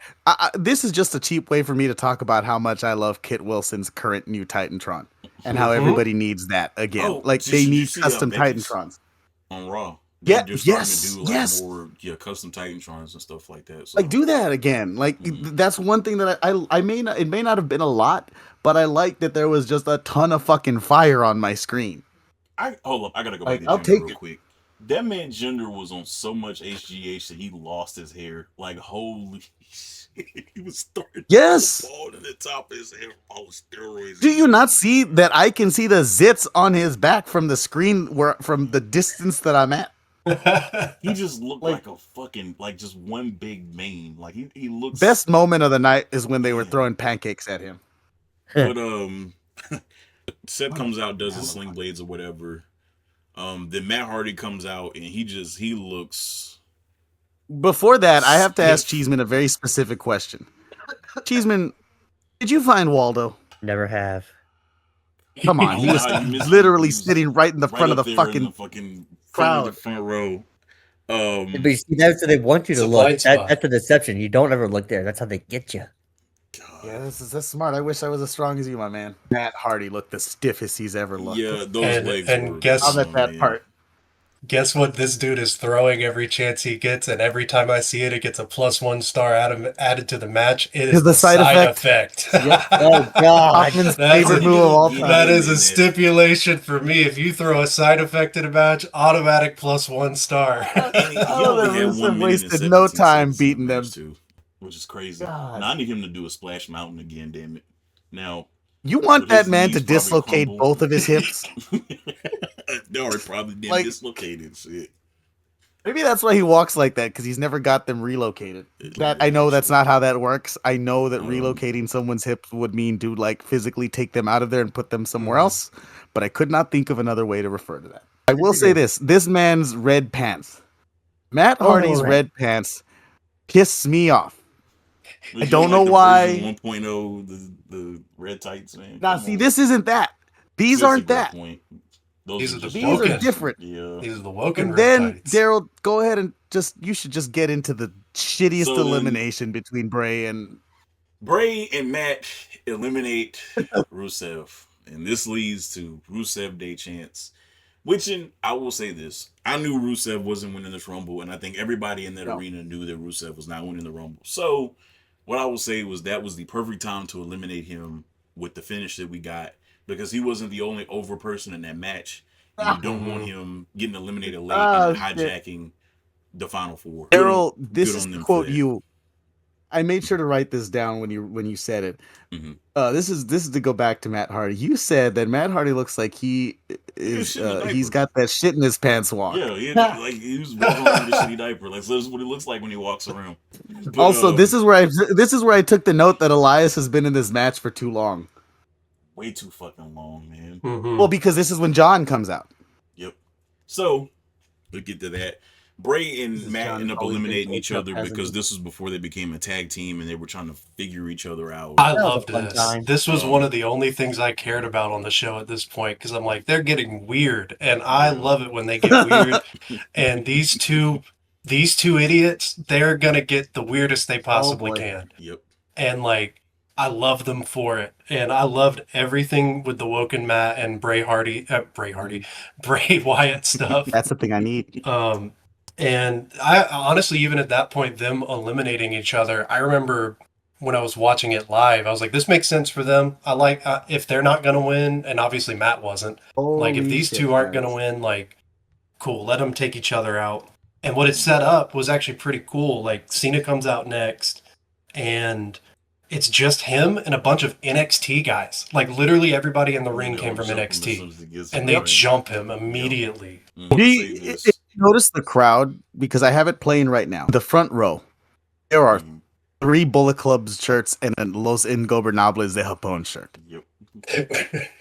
I just wanted to put that up next to Waldo. Okay, and it's, by the way, it's the Cody Rhodes American pattern Bullet Club shirt, so you can't miss it. This was where the whole Elias staying in the Rumble for 20 minutes thing came from.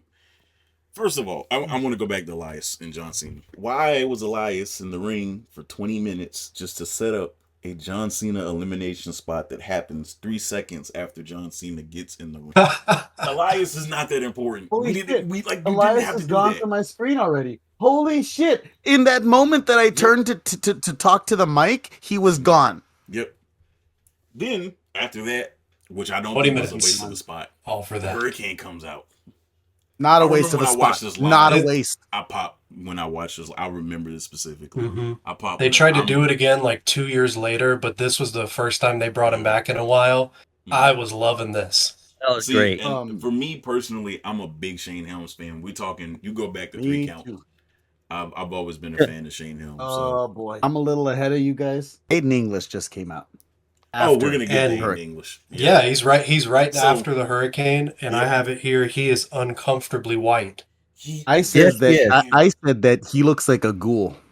God, Seth's pants are stupid. Now Right. Matt Raywalt, like I They really from are. all intents and purposes, like pretty good dude. I used to Who? stream a lot on Twitch. I rated him a couple times, and he was really nice to me. I want to put that out Aiden there. English. Aiden But- English. Every time that dude's on the screen, I can't look away, but it's not in a way that I like. Okay, this is another thing I wanted to point out about Aiden English too.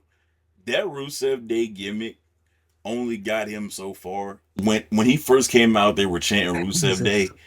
After that, like they didn't give a damn about anything else he did in that ring, and I'm like, man, this is painful. This is brutal because you knew as soon as that gimmick ended, it was over. Because at that point, the vaudevillain thing was over. Simon Gotch. Yeah, and he wasn't throwing cans at anybody, so there was no fun. Yeah, he had to go give his shoot interview. Yeah. All right.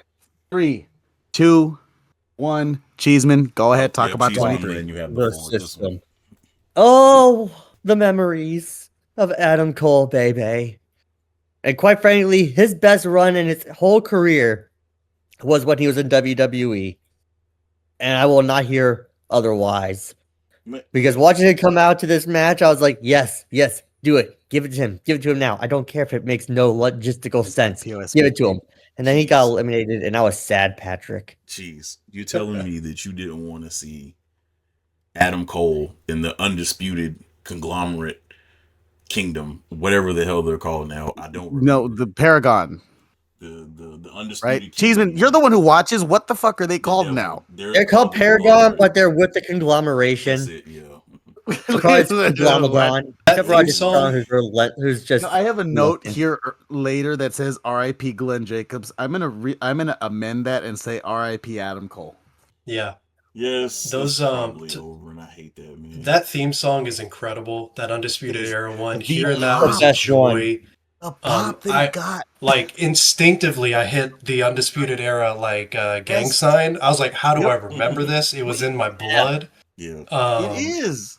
he hits and 3 different that- pops during his entrance. I will never. Yeah. So, story time. I went to go watch the first NXT War Games in Houston, and after that show, outside of the arena, out of the arena where the Rockets play, a shitty arena, shitty team. The only name being talked about and yelled like call and response style was Adam Cole, and it was everyone. Like we're talking like at least a few hundred people. Just dude was so freaking over, and Vince hated where he came from and whose guy he was. Yep. Yep. At the end of the day, that's what it And that he was always short. boiled down to. And Adam Cole made the best Um, life decision possible and Darrell. left. You said something when we were talking earlier Mhm. about why AJ Styles was treated differently than these other guys. Think You about should it. talk about that. AJ was Vince's guy. Kevin Owens is the only Triple H guy that Vince really got behind like that. And people will be like, "Oh, what about Sammy?" Bro, Sammy was a sideshow character for the majority of the beginning of his time in the WWE. Shinsuke got buried. Bobby Roode got buried. Finn got hurt. Finn got hurt and then got buried because Vince just gave up. Baron Corbin buried him. He wasn't a Vince guy. All of these guys that came in, and hell, let's talk about the women. Shayna Baszler didn't get behind her. Vince screwed over Shayna Baszler in the worst way. Ember Moon didn't get behind her. You know, and you can have discussions about Athena's character when she was Ember Moon. You know, there wasn't really anything there, but she was over. Vince didn't really get behind her when she got called up. Asuka, it took him a long time to get behind Asuka in the way that she should have been got behind. And The Iconics. It was undeniable that you could not. You eventually were going to have to. Becky, she had to get decked in her shit for her to get over. I mean, I'll give him Charlotte, but that was Rick's kid, so Vince was going to get behind Charlotte. Side note to the side note, Darrell, what you mentioned about Becky, the reason that Becky came up in conversation with the Nia stuff was specifically because I came across a reel from New Year's 20. What year was it? Ryback was still there. That had to be 2016. Yeah, I remember. Yeah, something like that. And Becky delivers quite possibly the worst promo I've ever heard. If she did not get hit in the face and had stayed on that track, she would have been Rebecca Quinn and she would have been gone. Right? Yep. Yes, yes. No, you're not wrong. She would not have a child with Seth Rollins, and she would be Rebecca Quinn. So speaking of scary scenarios, Randy Orton with the hairs out next. That was weird. Thank you. I started laughing. I paused it. I paused it. I'm still a Titus. It's so funny. Like Randy's in terrific shape at this point, but that hair makes him look like he's like put on a few theories. I have a theory here. He looks like fucking Karrion Kross. Oh wow, he did. He really did. No, I'm gonna tell you. And Karrion Kross just looked like a jacked Phil Brooks. Yeah.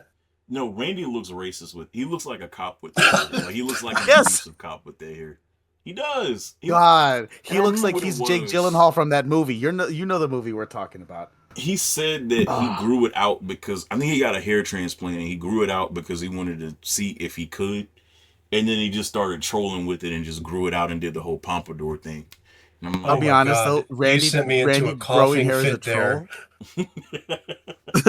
I had to mute myself. That was amazing. Oh, number 25. That's a wasted spot. Titus O'Neil. That was a wasted spot. Look, whatever about the guy. Wasted. All it did was make me miss the primetime players. The primetime. I don't even know if I missed that. The best time of Titus O'Neil's career for sure. Yes. But he could not wrestle even then. Under that ring during the Greatest Royal Rumble, but Second thing that you brought up, because you brought up who's coming out next. Negative aura. Oh, Mike Mizanin. Not here. Not here. That crowd. No. I have a second note. Quotation marks. Kaufman will not change your mind otherwise, no matter what he says. I will say this. Okay. I did take the bait. You are correct.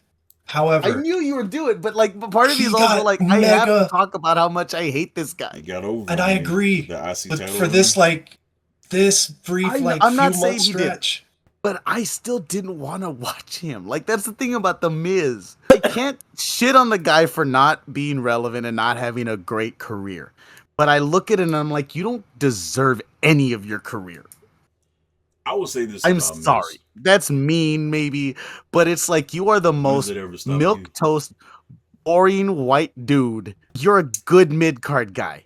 See, you should have never been a world title, a champion. You should have never been in a WrestleMania main event. But Anthony, you know that Vince always rewards his best mid-carders with at least mediocrity title run. And for me, with the Miz, here's the thing with Miz, right? My opinion will never change on Miz. I always thought that the Miz was just a wrestler. Good mic. Not promo, good mic. And he will always get whoever you're trying to get over against him over because it's easy to hate the Miz, right? And during the IC title run, I think was the peak of his in-ring work. And it was good work. I'm not going to say it wasn't. Just objectively, he was having good matches. He was having good storylines. 2018 to 2019 was the Miz's best years. 2017 to 2019 was the best Miz run. I was going to say, starting with the Danielson stuff. And speaking of movement, in this match itself, he's coming out here like I've never seen Mike move this way. That was he is fast, and he's hitting everybody. I'm glad we're talking about movement, because you're talking about Mike Mizanin being fast. How the fuck did 1997 Rey Mysterio show up to this show all of a sudden? Watching Ray come out looking like the slimmest I've ever seen him. Holy crap. Because of the indie run. when he made the Yeah, injury, yeah. and he was doing all This that was work off with of- the Oh, I remember that WCC, run.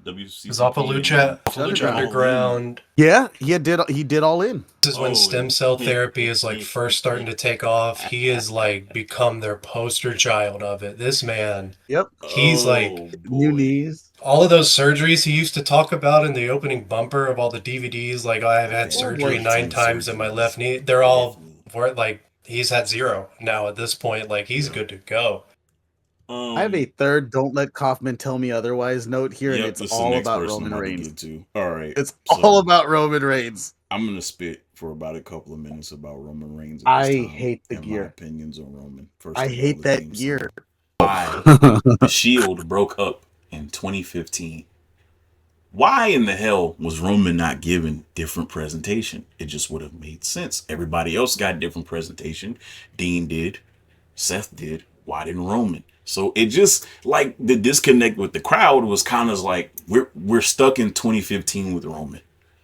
Promo wise, he wasn't hitting his notes on his promos until about 2019 when he came Until back. 2019, Darrell, they were stuck in 2015 Roman. It was just 2020. like, Roman really out 2019 Yeah. Roman, I think even as a face was better. I think people were just exhausted with it, of course, but I think as a performer he was better in 2019 than he was in 2018 in previous. But it just felt like Roman was stuck with the gear, with the theme song, with the everything he was doing. His moveset hadn't evolved, and it just like for me, I always wanted to like Roman. I knew Roman was a good wrestler. Like he had good matches at this time. He was doing good shit. The shit he was doing with Bray, the stuff he did with stuff he was doing with Seth. Like just his in-ring stuff was good. But his character was just stuck, and Vince was trying to force the new John Cena on everybody, and just the times that wrestling were in did not call for a guy like John Cena to be a guy like John Cena, not named John Cena, to be the face of the company. They needed something new and something fresh, but Vince just would not get out of his own way.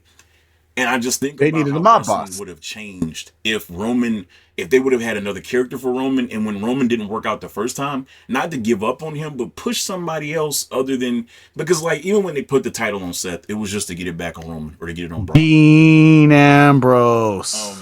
Like it just like Dean. They you should have had pushed Finn here, Dean. You had Shinsuke. You could have did anything else. Just do. I take it back. Actually, the answer was Finn. The answer was always Finn. The answer was never not Finn. It was And I'm Rusev. not just saying new in terms of Well, putting that a too. title on somebody. Have multiple guys that are your aces of You your had company instead several. of it always being Roman, who was always the Finn, go-to that beat Rusev, Brock. Big E, Bray. There's unfortunately there is a endless list of names that they could have pushed. So many people. Shinsuke. Roman was out there for 21 minutes, which is crazy because he came in at 28, so he had 21 minutes. I'm not used to seeing that man for more than 28 minutes a year. Watching Dustin trying to eliminate Randy is a hell of a sight. To subvert what Old you said Dustin. earlier, I do have work for my note when Roman came in here is just Roman boo, So because many that's all boos. that's all you ever heard whenever he came out But see, at here's this the thing. point. I think because the crowd booed him so much that they wanted to care, Hmm. and Vince gave them nothing to give. No, him. at this What at this that point did, the they other just wanted thing, him to go away. That's a fair. but that's that other thing though that we talked about it. Vince got off on that though, on for denying people what they wanted. So He and I get it. he and Rollins end up eliminating the Miz right here, and then Roman turns on Seth randomly. Good guy Yep. Roman turns on Seth and dumps him out, and Well, I Seth don't is know if it's okay with it. randomly. what It does is the feel Rumble, like? but Well, like no, I mean it's also like but they They were should never have going turned to Roman reference. heel. They should have turned Roman heel. Mhm. That's just my biggest All right, argument. we're at at the time, is 30. they should have turned heel. On And my then screen, as you mentioned, Dustin comes out. This is active competitor Goldust, by the way. He Yep. is this isn't surprise return. This Oh, is by the like way, on by the the way, roster. I do have his number also noted as a waste of a spot, not because it's Dustin, but also because it is Dustin and it's at I mean, he didn't do 20 anything. what? 9. Why Yeah, is 29. If it's Goldust out there 9, at 29? I don't if know. it's 9, it's perfect. 29's weird. Yes. And then Dolph comes back at 30 with the record I scratch. actually have specific notes right here for that one, and that is specifically where is it? Right. My first thing is What was even the point, Nick? Then I followed that up with also Nick question mark, not Nick with a K. Too lazy to add a K? Why? And then the zigzag ill, HBK light, waste of a what do you call it? Of a spot. This era of So- Dolph Ziggler killed my love for wrestling. Yeah. Kill my love for him, which sucked because I love the dude. Oh, for sure. But when he became jaded, And he became Shawn Michaels replica, I'm like, all right, bro, wrap this shit no, up. even worse than that, when he became hair metal fanboy. I'm like, Yeah, all right, this is bro. the exact moment where like I decided to change my Twitter profile from heel seek off to something else because like this is Look at when that. I Look started at that. hating Ziggler. Shinsuke immediately eliminates him. Done. It sets Oh, up, my favorite thing is you're watching Goldust walk to the back in the middle of it. No, not even Shinsuke. It was Finn, by the way. yeah, Finn eliminated him. Shinsuke was the one. Finn, that got him who is outside. out here sweating his fucking ass off, Because he'd deserving been to in the win match this thing. since two. How long Since he been number making this two. match? You know what? If you want to never have to talk about that guy winning from number 2, you have a new Say guy it. win from number 2. We get a rare six-way The Thing, you know, Yeah, when little they play NXT the versus- cutscene in the video game Yeah, between Yep, we're doing Randy, it right Ray, the little camera and pan Cena, out. Yeah, and they stare Even though down with between- Roman, Balor, and Shinsuke. Even though between Balor and Shinsuke, they're like 40. 40 at this time. Yeah. But you get the NXT, you know, Roman who had like 2 appearances in NXT, you know. Well, versus but the old guard. but I do understand because very specifically the old guard, that's just ruthless aggression era. That's 2002 WWE So it's rookies. ruthless aggression essentially. versus reality, or whatever the fuck Vince was Mhm. calling it. Or Don't say Triple that. H, Don't whatever ever it say was. that. The reality era, man. Come on, get right. Didn't Finn eliminate Randy? I'm gonna just say yes, even though I'm not there yet. Wait, Randy? No, he was eliminated by Roman. Yeah. God damn it, guys! They're always doing my Finn Balor's so goddamn hot, and y'all failed to capitalize on it. I'm talking both physically and as like an act. Anthony, why capitalize on Finn when you can do the 8th reunion of the Bullet Look Club at and then not him, call it man. the Bullet Club? Look at him. He I eliminated could Ray and didn't wash get my booed. clothes on his abs. Washboard.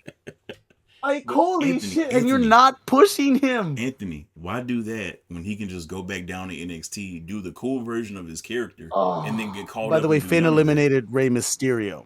Yep. Didn't get booed, by the way. So the final No, 4 of this match was Finn, Shinsuke, Roman, and John. Yep. Dude, and they just have like a great fatal four-way fatal match four-way for like match, 10 yeah. minutes. Yep. and then Roman and Shinsuke Final 2. have a really good match. Great one-on-one match between Shinsuke and Roman. Because also we Shinsuke- should talk about it. This time period was when Roman was doing his best in-ring work. Yes. Mm-hmm. Yeah, like I said earlier, Roman Reigns was a great in-ring performer. It's just everything else about him was so lackluster. And that feud that Because it wasn't John him. had It was with all Roman Vince. was like, it just exposed, like, in the worst way, everything that was bad about Roman at the time. And to me, it just killed handicapped that how character. far Roman could really go until he turned heel. Because from now on, whenever you heard that theme song, you thought of the guy that got cooked by John Cena. And nothing that they could do could wipe off the stank of that moment. That promo that he cut with John where he started stumbling and stuttering, it screwed everything for him. And I don't blame John for that. I blame Vince for putting Roman in a situation. It was a lose-lose situation. You cannot put so Roman. here's the other thing. I'll say this about that. And it all goes back to Vince because Roman would have been ready for that spot if Vince had just let him grow naturally. But he pushed him too far and too fast. Too fast. Yep. And it's a good thing that it did happen to him in the end, in the long run. Boy, oh boy, did John eat him alive. I mean, but like I know that John can do that, but that might be the nastiest version of that I've ever seen. But Not the also- Austin Theory one. Like that was. No, I oof. think the Austin Theory one was worse because I think John knew, and kudos to Roman for doing this, that there was something in there in Roman, and Roman did. Oh no, bounce I'm back not saying and that. became the biggest I name in wrestling. definitely don't think that John didn't see it. It's just I feel like with The way he Austin did Theory the though, that Austin was Theory more. bad, man. I don't know. It just didn't Did, come across as like a thing at all. I don't know. Maybe Speaking just of Austin John, Theory like- didn't register. Did y'all also catch him barking out spots Yep. as loud as humanly always. possible Always. at the When end of Ray this, did where the he's going double like fucking, Shinsuke now? Yep. When he did the double fucking when Ray did the double 619 to him and Roman, you seen John like barking something out to Roman. Mm-hmm. I think to Yep. catch Ray or something like that, and I'm like, Jesus Christ, John. Dude, and Shinsuke here eliminates Cena and Roman back to back. Yep. Like, Yep. Okay, so incredible. Chris, I'm gonna get to the We finish. can't go back to because Mania. Please, we cannot go back to talking about what I wanna happened talk And to like, about Mania. the and Kill like me. match. the one last thing here, like this, like they did not throw us bones like this back then. No. Ever. Nope. Like our bone would be in the lower card when some NXT dude won a mid When card Rusev would belt. win the U.S. title. Yeah, exactly. Your Bobby But winning this the US this title. style of bone was so rare, Hoffman, and it was they just threw so two cool of to them see. in the same night. Mm-hmm. And like we won't talk about what happened unless we have to watch that Mania. Please don't make me watch that. We're not going to. No. I don't care what anybody tries to do. I'm not watching that one. But for this night, 432. like seeing him eliminate those two and then just say AJ Styles like that afterwards, it was Also, like the crowd holy chanting shit, this AJ is before he even said it. It was like, this is why I like this stuff. This is why I watch. And then I had to watch Raw the next day, and I was like, dang it. Well, here's the thing with that. So Shinsuke ends up eliminating Roman, hits the Kinshasa that Michael does not call out. I don't know what the hell he even called the move. He didn't call a move at all, which was annoying me, but whatever. I should have been used to it at this point. I mean, even still to this day. But misses the Kinshasa call. But Kinshasa throws Roman out of the ring. Shinsuke wins. He does the call out for AJ Styles. The crowd's for it because, of course, you see three people in the front row with Bullet Club shirts on, so they understand what's going on. Wrestling crowd wasn't as split as it is now between AEW and WWE, so those guys are real hyped for that AJ and Shinsuke match. I'm not talking about that match because I'm not gonna piss myself off. All in all, for this Rumble, I give it a 7 out of 10. There were a couple of wasted entrances, like Anthony talked about, but all in all, outside of a couple of things, I thought the pacing of the match was pretty good. I love the winner. There's only really one or two other people I would have wanted to see win it. I love the way that they did the fatal 4-way at the end. I thought the one-on-one match with Shinsuke and Roman was good. So yeah, I gave it a 7 out of 10. This gets I'm gonna give this 4 out of 5 Kings of Strong Style. See this one for me, like this was everything I want in a Rumble, like, and it had a lot of names that I love. So this was just a fun Rumble to enjoy in a vacuum. It had a great winner, great finishing sequence. The openers stayed in for a long time. Like, I gave it 4 3/4 of a star, and then it gets a bonus star for the side effects, so it's 5 3/4 for me. I loved it. And I give it a C. Yeah. And it just wasn't hitting like I remember it hitting. What was it? What was it that really knocked it down for you? I just feel like it just wasn't as good as I remember it being. I feel like All the between disappointments. 17 and 19, the Rumbles were good, but they weren't the best. Some of the spots, like some of the people that came out, just like, why are you here? Aiden English and Jinder Mahal. I love that Shinsuke won. I was very happy with that.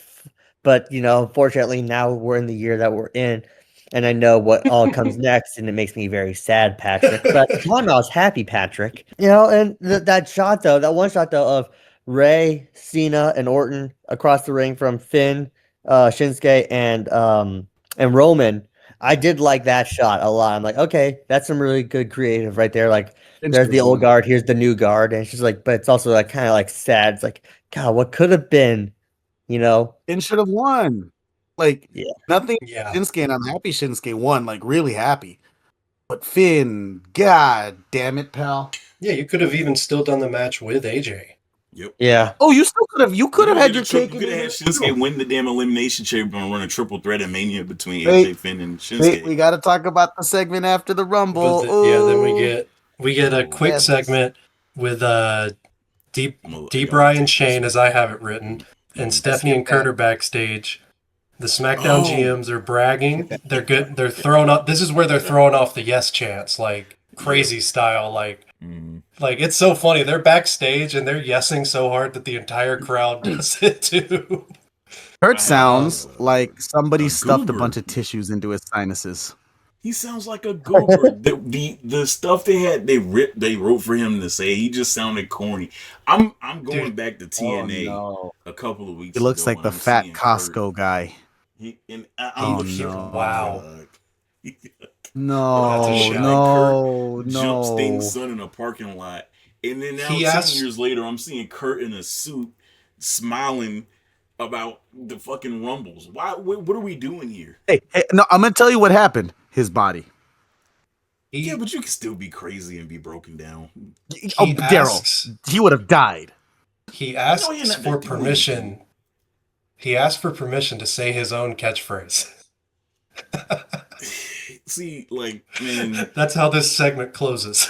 I give that He segment zero I'm gonna skip ahead top and cage say I give moonsaults the out of next 10. match a -2. No, wait, And whoa. Oh, Before we get to no, the you're match, forgetting there's something. another segment I want Chris to that tell we you. cannot KFC. skip over. We have the KFC Rumble. And if I'm Well, not see, you and mistaken, Darrell are at odds on this one. I'm Daryl, not you saying don't have anything. notes for this one? No, I do not. You go all the way. Okay, so these are my My note is extensive Miz notes sucks. for the KFC Colonel Rumble. A bunch of scrubs and Rusev dress up as Colonel Sanders and have a HBK. battle royal.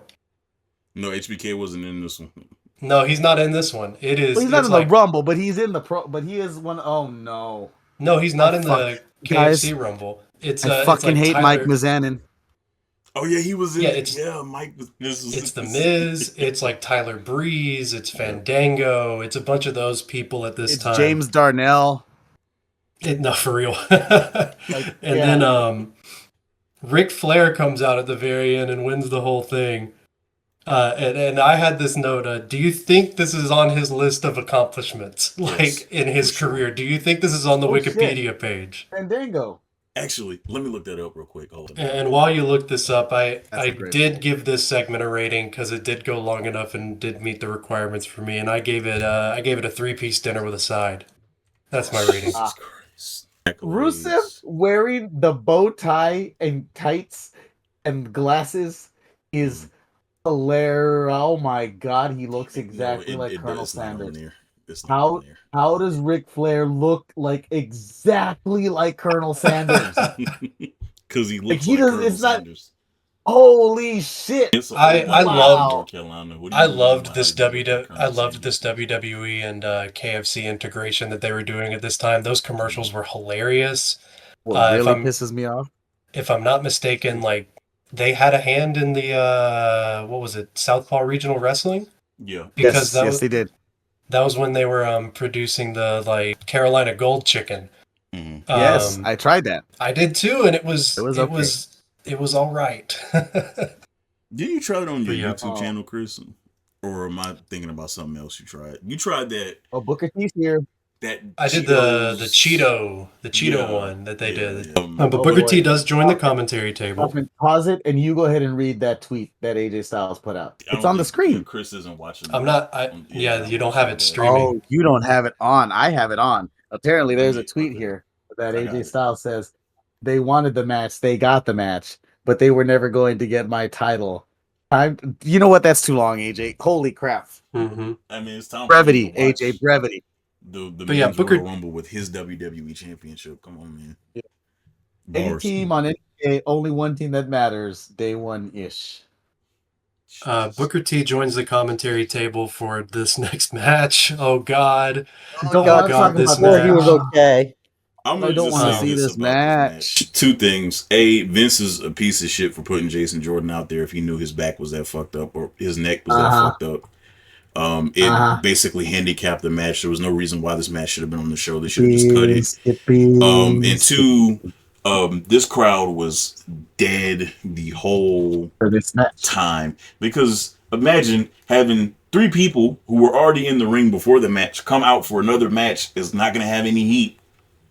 Anyway, Cool. I don't think I even gave this What match rating a did we all give it? Oh, I didn't gave rate a it. 2. I gave it a 1 out of 10. That's what I did. I gave it So, a 1 out of 10. I got a couple notes on this one. This is the worst CFO dollar sign theme I have ever heard. Jason Jordan. Oh yeah. Funaki, he gets shown on the screen. Holy crap! I didn't yeah, take yeah, notes yeah. at all for this. They showed all the foreign commentary tables, which I missed that they do. One of these teams is dressed alike, and the other is not. I wonder who's going to win. Great point. Jason Jordan, about 2 minutes into this match, gets bumped on the outside against the post. Standard looking bump. Nothing crazy. This is a 12-minute and 50-second match. And from minute 2 and 8.5 minutes go by before Jason Jordan re-enters the match. He was down for 70% of this match, and Sheamus and Cesaro obliterated Seth Rollins, who already had a match. Hey, can we move on from that one though? That was sad. Quickly, it was sad. The bar wins. I give it a wet fart out of nothing, and that's all It's that just needs sad to be because said of about Jason that match. Jordan. Yeah, I don't know why Vince put him out there. The way they did that was terrible, and like apparently there was supposed to be a storyline beat behind it. And moving on to the next match, which I have some takes about. So, first Universal match, Championship first note of this match. This is the worst version of Kane Ever. Hold ever. on. I will take this motherfucker shirtless in slacks before I will Here's the take thing, this. Anthony. Championship match. Braun and Brock, right? That sounds okay, right? For some reason, Kane was inserted into the Universal Championship picture. Kane used to shoot fire, guys. Now his entrance comes with fire installed into the song and not actually in the entrance, which also... Oh, no, I mean, he used to shoot it out of his funny. hand. Yeah, he Y'all didn't even remember get when the he did in-ring that? pyro. No Yeah, we pyro. used to do that This too, is yeah. the no pyro mandate. It was Nothing. this match where I finally figured that out. When Brock came out and did his thing and nothing happened. I was like, oh. But then I remembered this was when they had completely nixed the pyro budget. Apparently, I've written Kane's fit is ass. His mask is trash. Brock is ass. This belt is ass. Fuck Vince McMahon. The only person in this match who was really It was over fun was when it Braun, wasn't. because he was still doing the raw monster tear down shit thing. This was Braun's crazy run. This is when he tore down that truss and he like threw it on Kane and Brock and Kane were just fine the next week, which made no sense, but whatever. Yep. And this is that era of Braun getting his receipts, baby. Yeah. That belt, Universal Championship. Boy, did he eat a belt was receipt awful. today. One of my notes We'll about get the match, there. first of all, Braun hits a great drop kick on Brock. To start the match. Braun goes to Strowman starts hot. And then Braun runs over to Brock and hits him with the knee in the side of the head. And you seen Brock drop down on the knee. And he gets up and he just straight up hits Braun with the right hook. And Braun goes down on the knee. And that was one of my favorite spots of all time in any match because they started shooting on each other. It's like when I told Darrell earlier, I saw pure like knuckle connecting with like a zero fade of Braun's head. Like it was happening. Like that was all contact. That is CTE in action. Yeah, you saw Braun had to like figure out where he was after that. Like he had to piece everything together. Braun visibly had to shake it off. Mm-hmm. Granted, so did Brock. Man, this match, thank God for the weapons. Thank God for the steel. Braun and Brock weren't bad in this match. Should not have been in that match at all. I'm not even going to talk about any specific spot in this match because I just want to get to the Women's Rumble. Well, actually, there is one I want to talk about because it is crazy to see Baron Corbin, or not Baron Corbin. Why did I say Baron Corbin? Oh, because I put that Baron Corbin should have been in this match instead of Kane.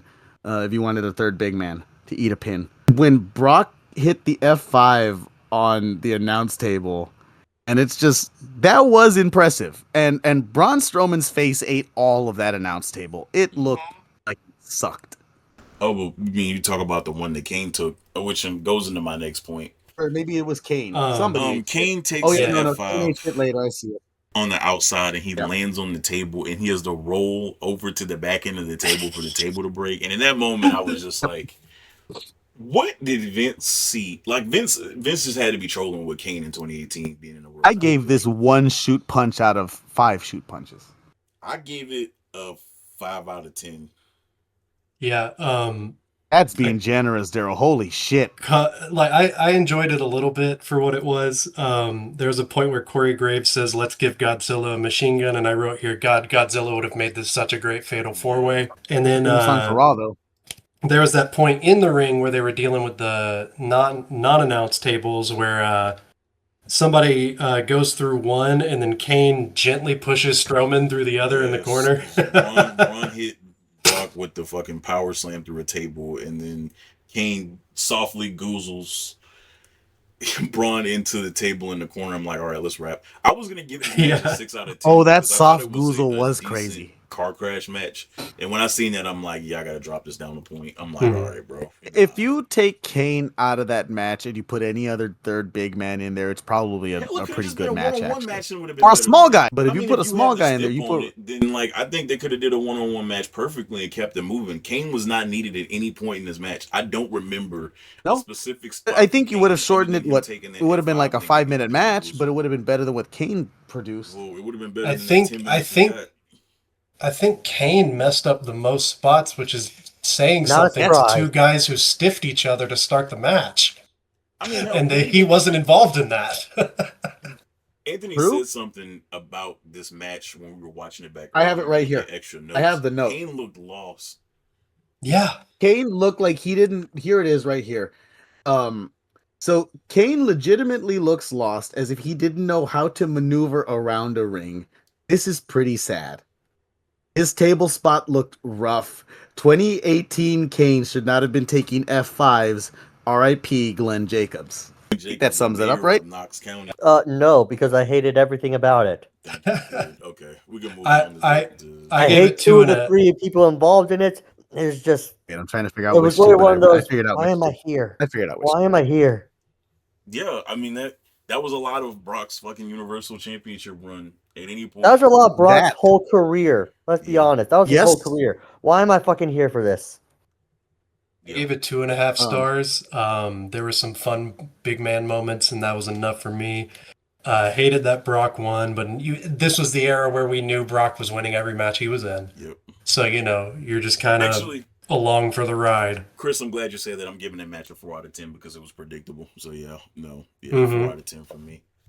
So let's move on and let's start with the Women's Rumble. And I'm going to just start with this statement. And Darrell, I know you agree with me on this. Mercedes Moné should not be allowed to be involved in the choosing of any of her music. CEO. Come on, and man. That's you don't get down with that. Was it Symphony No. 9? Sure. Remix. Come on, man. You don't like that? Sure. I know Cheese loves it. No. Her New Japan theme was better. It was so much better. I don't know why she didn't just. This theme is the best. And then my favorite thing is here. Get ready for 50 minutes of Stephanie glazing herself. Oh, yes. So I want to talk about Stephanie. I have never seen somebody. Look. I'm sure behind that the scenes, bitch had the smile, the meme that came out of Stephanie a few months ago. Yeah. Where the Gracias and gets that smirk. That bitch had that smirk the entire night. Here's the thing, right, with Stephanie. I'm pretty sure that she was very instrumental in getting her dad to convince her dad to do a Women's Rumble. But you are not going to sit here and make it out like Stephanie was the reason why the Women's Revolution happened. Let's relax. Catalyst. Let's relax. I need to know, Kaufman, how good are you with Photoshop? Because here's your assignment. I need you to go back in time, find a bunch of old female wrestling pictures, and I need you to put Stephanie McMahon in them, and then you're going to post them. With the title. It's going to be on our account with whatever. I'm talking like, oh, look, you found a picture of Moolah in the 50s. Look, it's Moolah and Stephanie McMahon. Stephanie's in the background. We're going to do that. She was there. She was in the trenches, man. I think that's what we need to do as the cover for this episode. And it's so fitting of this era that we're opining about how forward thinking we are in 2018 that we're finally getting the first Women's Rumble on the show, and it is the only women's match on the show. Come on, it's literally they cannot see past their own baby steps, Chris, baby steps. Exactly. They love to celebrate themselves for joining the future 10 years too late. That's I the mean, WWE in a nutshell, though. you had two Exactly. men's Always world title 10 years too late. matches on a show that only needed one of them, and then the one that you had that was really worth it wasn't really even worth it. You had nothing for Charlotte and Alexa going into this pay-per-view, which makes no sense Nope. at all. Should have been in the match. Should have been in matches. Like, it's just stupid. And then I gotta hear on commentary. There was a point in this match where it really, really, really, really made my balls itch. I see it. And it was I see when Stephanie brought up China. She had the I nerve wrote it right to bring here. up China when the whole reason why China isn't in the Hall of Fame by herself is because you and your husband, Paul Levesque, was saying, well, we don't want somebody who did porn in the Hall of Fame. You have people in the Hall of Fame Ooh, they left Moolah in who that have video done package. deplorable fucking things. Moolah had her name on a battle royal for years, and this woman was a pimp. But China is out of bounds. Like her bringing up China as if she like cared about China is just, it's like, that's nasty revisionist history to me. I didn't like that. I think I did take a note about that when they brought up China. I did not like that at all when she did that. I wrote a big nasty smiley face on there. Not like a happy smiley face. But yeah, like I did not like Stephanie on commentary for this match. I'm not even like a Stephanie hater, but this in I'll be particular honest. pissed me off. You and I disagree because I liked it for the wrong reasons. Well, okay, it was funny for all the wrong reasons, but exactly. I was entertained by it because it was so out of pocket crazy. If I'm rolling my eyes more at your commentary than Jerry Lawler, who I heard earlier in the night, that's not a good thing. It's not a good thing. I will say this though: thank God he didn't get anywhere near this Rumble. Oh yeah, no, you know they Vince they was- to get to the this actual Becky is a Rumble dork. match, Sasha and Becky. I just laugh whenever I seen the steampunk Becky come Dork. out. Every time I see that character, I laugh. Whoa! Man, I don't hate that theme though. I don't hate the theme, but that character was. I just got tired of hearing it. Like I said, Nia Well, punching her. there was in the no face. fucking character. I'm about to say she was just happy to be there. She was plunky. She was there. And these are the perfect first two to start off a women's for sure. They rumble, had a like the great first Yes, ever. correct. They had a great opening sequence where they kept countering each other, and it was just flawless. Just excellent way to open. And then Sarah Logan is number 3. Then the rest of the rumble has to start. Yep. So then, Well, okay. I want to point out. Look. Let's just run at least the first. This is how we'll do this one. Sasha, Becky open it, and then the next 3 people are Sarah Logan, Mandy Rose, and Lita. Now you can take it from there. The theme song issue. Shoes on, bitch. Sarah she was wearing shoes at this. She was wearing shoes at this point.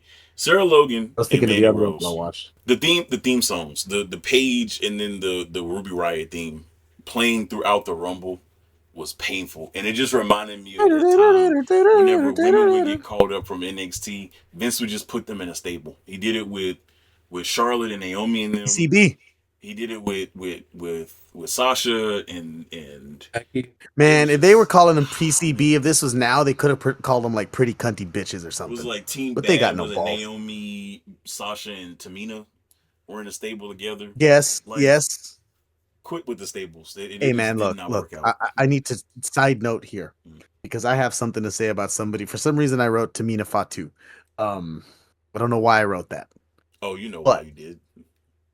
I'm trying to remember Nobody exactly did. why though. I think it was the fit she There's was a. wearing. That's what it was. We talked about it earlier, where it looked like she had just come from going out on for a night on the town with white attire Jey Uso. She did. She did. She looked crazy, man. She did. Lita got a This woman came out to wrestle in pants and a jacket. Lita. Yeah, Lita being the first legend to come back, really good choice. Like, that was going to pop the crowd no matter what, no matter where you put her out there. It was crazy to see.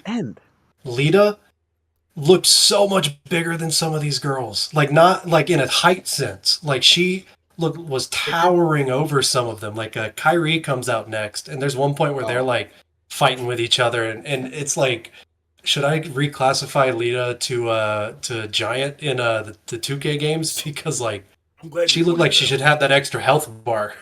I noticed that the other night, Liv was wrestling somebody. No, I went back and watched Liv and EO at Saturday night's main event, and it was crazy how much bigger Liv was than EO. Like, she towers over EO, and I'm like, what the fuck is going on here? This doesn't even look right. And then when she was wrestling Laura last night, like, she looked way bigger than Laura, and I'm like, it's so strange how, Imagine like, Lyra at next to different Rhea points in now. your career, like, that illusion can get played with you.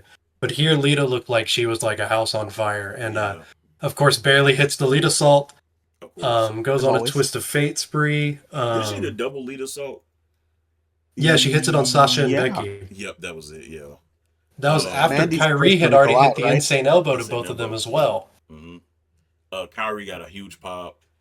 Well, what I like is, but so real quick, Lita also got it before getting eliminated by Becky. At least got 2 eliminations herself. Yep. She made it in 5 minutes. Tamina, she comes out. Boy. Nobody meaner than She's in there for a Tamina. minute and 30 seconds. Dana Brooke comes out, and I remember I took a note. Dana Brooke would have been a Performance Center All-Star. Also, She would have I put been. a She note. come up now. She should have went down to the dungeon. She should have went down there with your girl, Chris. Who we'll talk I have that about written later. right here. Maxine Dupree, yeah. No. No, you're not getting away with it. You're not getting away from Yeah, it. we'll get there. You don't get it. You're getting a whole 20 minutes soliloquy from me and Darrell. But Dana was doing her thing. She had a couple of moves. Whatever. She got her 3 minutes in there. Then Tori She eliminates comes out. Kyrie. Yep. Tori Wilson. Tori gets a big pop. She's the one who eliminated Dana, right? Performance Center, yeah. Then Sonya comes out. Darrell, what did you learn about Sonya? Oh, Hair so up, they square up. pointed it out on commentary, and it made so much sense when they said it that her favorite basketball player growing up was Lesbians. Allen Iverson. And then I remember that she used to have the cornrows in her head, and I'm like, that makes all the sense in the world. And then Sonya Deville just got 10 times cooler for me because AI was one of my favorite players growing up. So, then Sonya Liv Morgan deserved comes better. out, which was jarring because Ooh, I buddy. always forget Riot Squad Liv Morgan, and then every time I see it, I'm like, Today, Darrell and I watched some of of last year's Rumble, the one we went to, and the one we went to before that in Tampa. And in both of those, I made note, it feels like we've watched 3 Rumbles, and in each one, Liv Morgan has looked drastically different from the last one she was in. You are not kidding. Like, Cindy's like favorite wrestler pretty much is in the women's division is Liv Morgan, and she gasped when Liv came out. She said, "Who? That's Liv?" Yeah, like it's jarring how much different she looks there. 2 world titles later. Then after Liv Morgan, Molly Molly gets a pop first of all. People were mean to Molly Holly for the size of her ass back in the 2000s. I'm not kidding. That was like the actual story. When there was a whole gimmick. Like they were just talking about. I remember watching it live on TV where the other divas would talk about, "Hey, you have a fucking fat ass." Like, Molly, I feel sorry that you weren't around in 2025. People would appreciate you more for a multitude of reasons, but yeah. That was for the no, for having a big ass. I'm just gonna say it. I mean, yeah, for that, but also I feel like she was also not appreciated. As also, incredible wrestler. Can we talk about the Molly go round? The Molly and how that is a goat move. That's what it's called. I called it the Houston Hangover. Couldn't think of it on the ground. See, yeah. But the Molly go round was fucking crazy.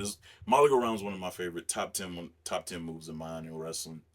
One of my favorite through lines through this is Becky and Sasha are taking everyone's finisher. Yeah. Because I think it was Sasha that took the Molly go round. Yep, she did. Yeah, Lita eliminated Tamina. Oh yeah. Then Lana comes out. She gets a huge pop. Rusev Day. That wrestle for shit though. Oh boy. No, she could not. Speaking of, you're not Michelle enough McCool for comes me. Out next. Mrs. Taker. Man, she was botching.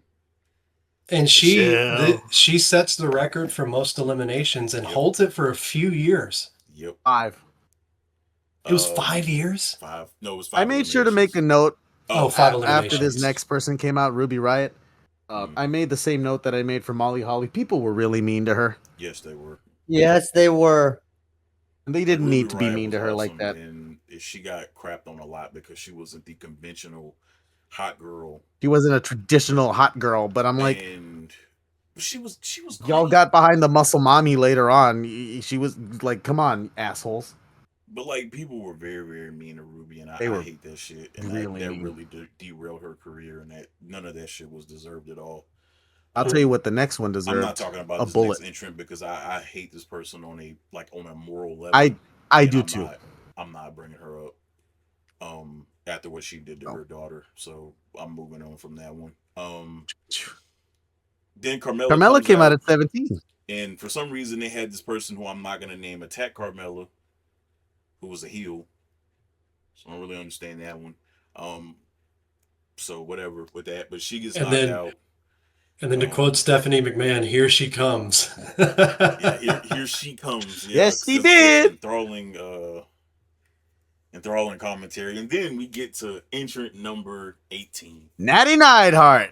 The That's who's coming right there. the Goat. Natalia, who I just found out when show was called 25 Brett or minutes, Uncle. 34 seconds. I just thought she was always saying that because Brett and Jim were close, but no, she's actually the daughter of Bret Hart's sister, which my stupid ass and She's I a know the pure whole blood. fucking time. And with that made me love Natty even more, because she's a part of that crazy ass family, and that's just funny to me, because that family is insane. Everything Crazy. about them is insane, and it makes me chuckle. Well, outside of the tragic things that happen to those guys there, but outside of that, the Hart family is insane, and I love that. I love Natty.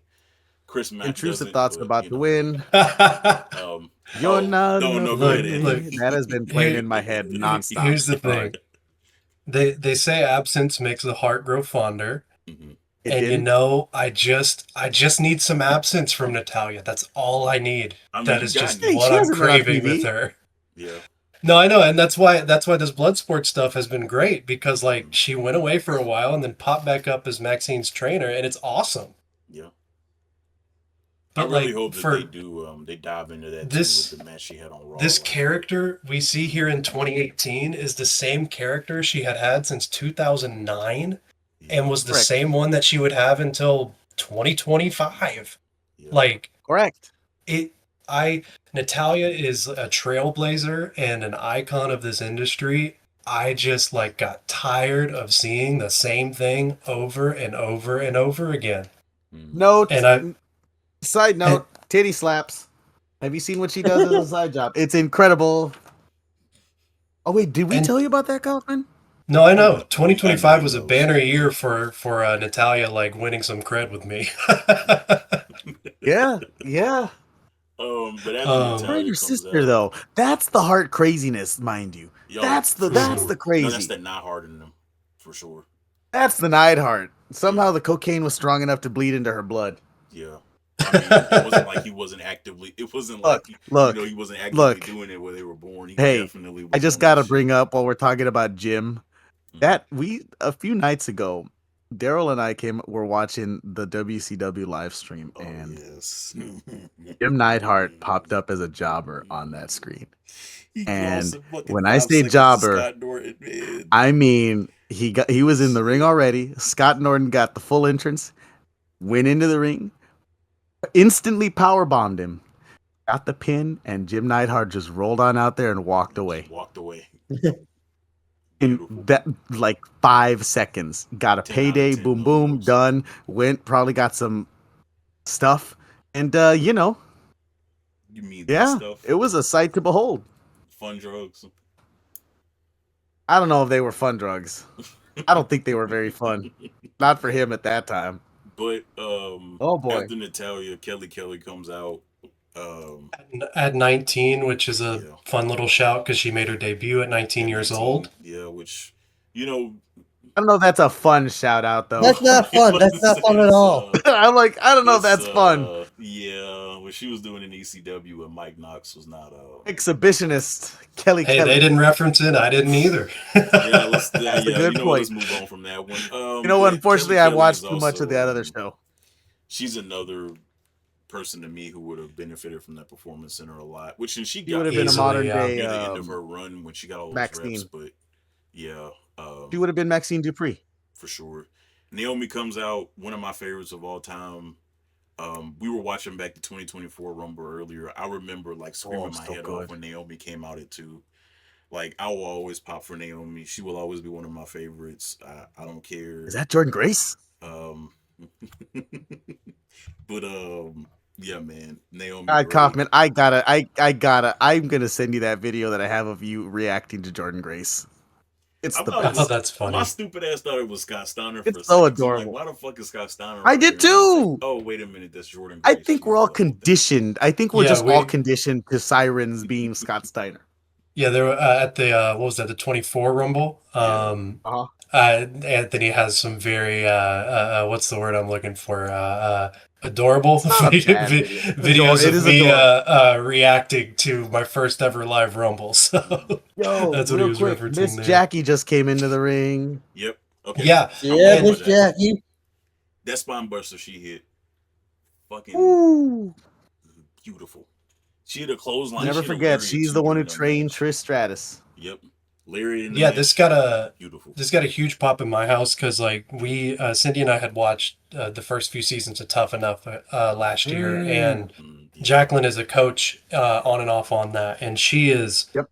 awesome in that show. Like worth going seeing it just for her bits. Like she's a tremendous coach, and it Brother, gave this the comeback a little bit more clothesline. like Woo. context and a little bit more like it made it a little more special because it's like, oh, she stuck around and helped train a ton of people after that too. Like, so this is a lot of these people getting to mix it up with their trainer on live TV for the first time. So like, that's just another cool little moment that, the first ever women's Rumble gets to provide for the first time. And it was just cool seeing her come out.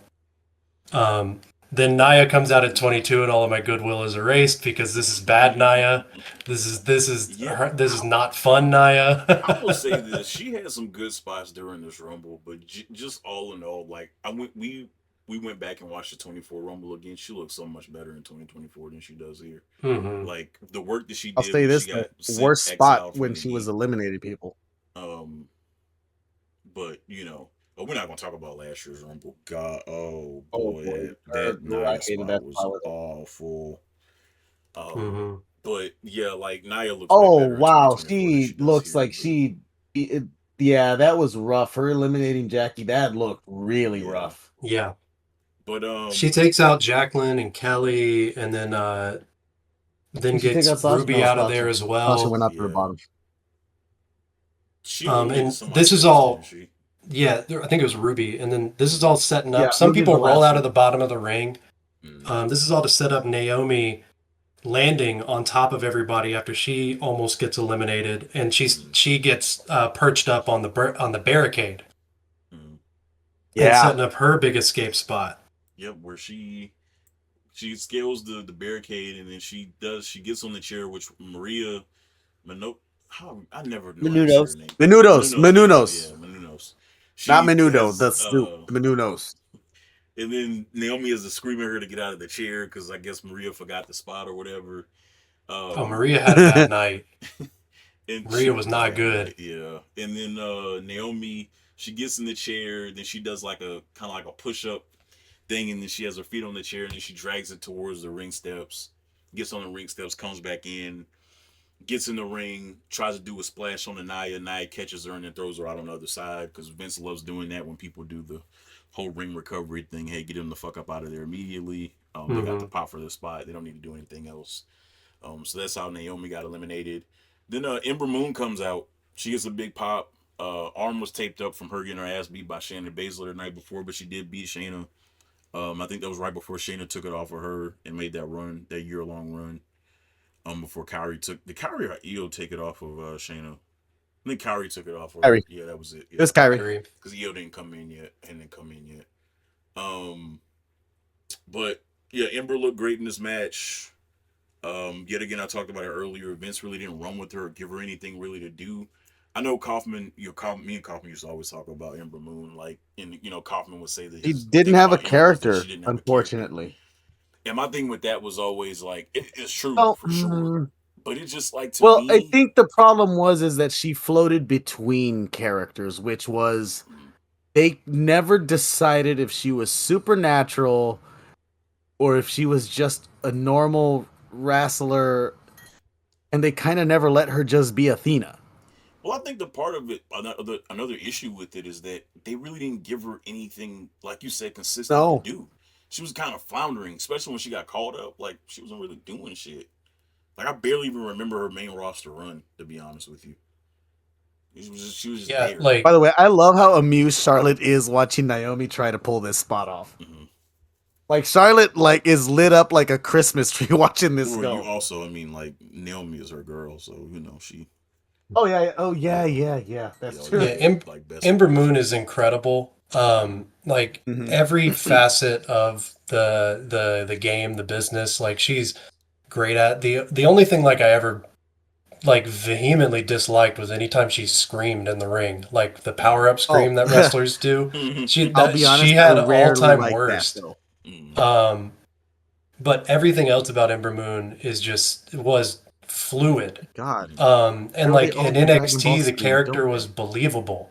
Yep. And then they just never showed that on main. The Glamazon came out after her. I have That a was note. I'm awesome. glad you brought her up because she should have never. Darrell, what did I tell you about Beth Phoenix that You I said firmly that she should believe? have went to TNA back in 09.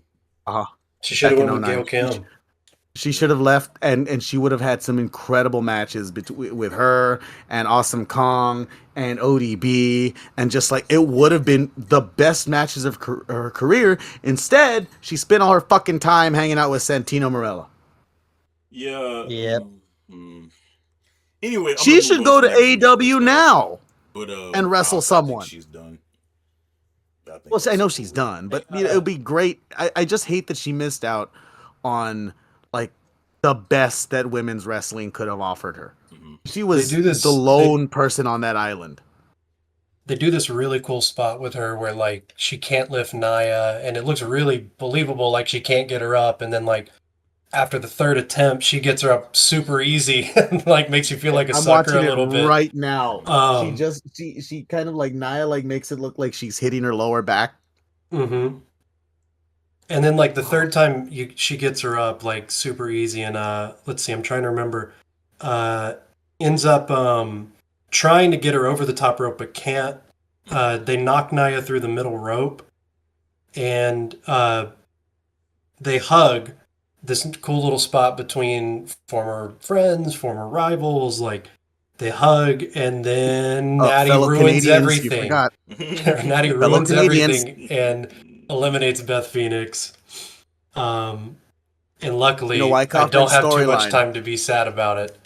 Because Storyline: Natty went up and asked Beth Phoenix if she could slap her titties, and Beth said no. and Natty said, "Get out of my rumble." After Beth comes out, Oscar comes out. Huge. Before that, before the I theme wanted to music ask you pops guys up. something about Athena / Ember Moon. Current day, modern day. Oh, What she's do you great. think is her future? She's gone. When that contract's up, she's out of there, dog. Cheeseman, you watch it, how AEW. many You think days- she's out of there too? I don't watch Ring of Honor, so I can't comment on that. See, cheese, and that's the problem. Well, the fact that that I think you answered the question. I asked if you watch AEW, and your response was that you don't see her on TV. She's After been every- doing that some says stuff with everything. Mercedes. Yeah, but like, Yeah, what's the end? Like, I'm guessing the end game is they're going to take the title off of her and put it on the Mercedes, since Mercedes just lost the TBS title. By the way, I'm sick. Oh no! sick of what? Damn. You got two people down in Sick here. of what? Like, Sick he's and just tired, or just sick and sick? No, I had a flu shot yesterday, so it's kicking my butt right yeah, now. I gotta- Remember, Hey, boys, be get thankful all you the don't got the real vaccines. one. Yeah. Yeah. I But actually had anyway, a cold a I week don't- ago, and it was tame, so I'm happy. But anyway, yeah. It's fun when she shows up on TV, but the problem is she doesn't show up on TV. And I don't watch Collision, so she shows up on there. I have no idea. right now, Asuka just came out, and her and Ember Moon are having a fucking face off, and that Yeah. crowd is losing its mind. Back to the Rumble here. Yeah, Asuka is moving at 200% speed in this Yeah. Rumble. You know Like what's crazy she, about that, Chris, is that God, I'm even such when a you see mark her for this now, girl. it's Look like at you her. can tell she's slowed down a little bit, but it's like she Not still by much. moves crazy as like Not by it's much. probably like and 150%. I wonder. I think she's more slowed down deliberately, like because her Yep. it serves her character better now to strike with more impact and more like Mhm. what's the word I'm Much looking more for, like heelish. forcefulness to it. It's more heel. So She like really seeing is. her back in her like pseudo baby face, because like they're still chanting Asuka's gonna kill you. I mean the crowd super loves her, but seeing her undefeated in the Rumble and moving this fast was so cool to see again. Mhm. But I mean, Zero hurt me when we watched it. Oh, go ahead, Cheese.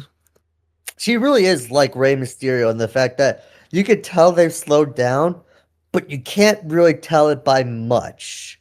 No, Mm-hmm. it's kind Like of like even with AJ. Rey with all the surgery and stuff, it's like, yeah, he slowed down, but I mean, it's like not as egregious as you think it would be. Mhm.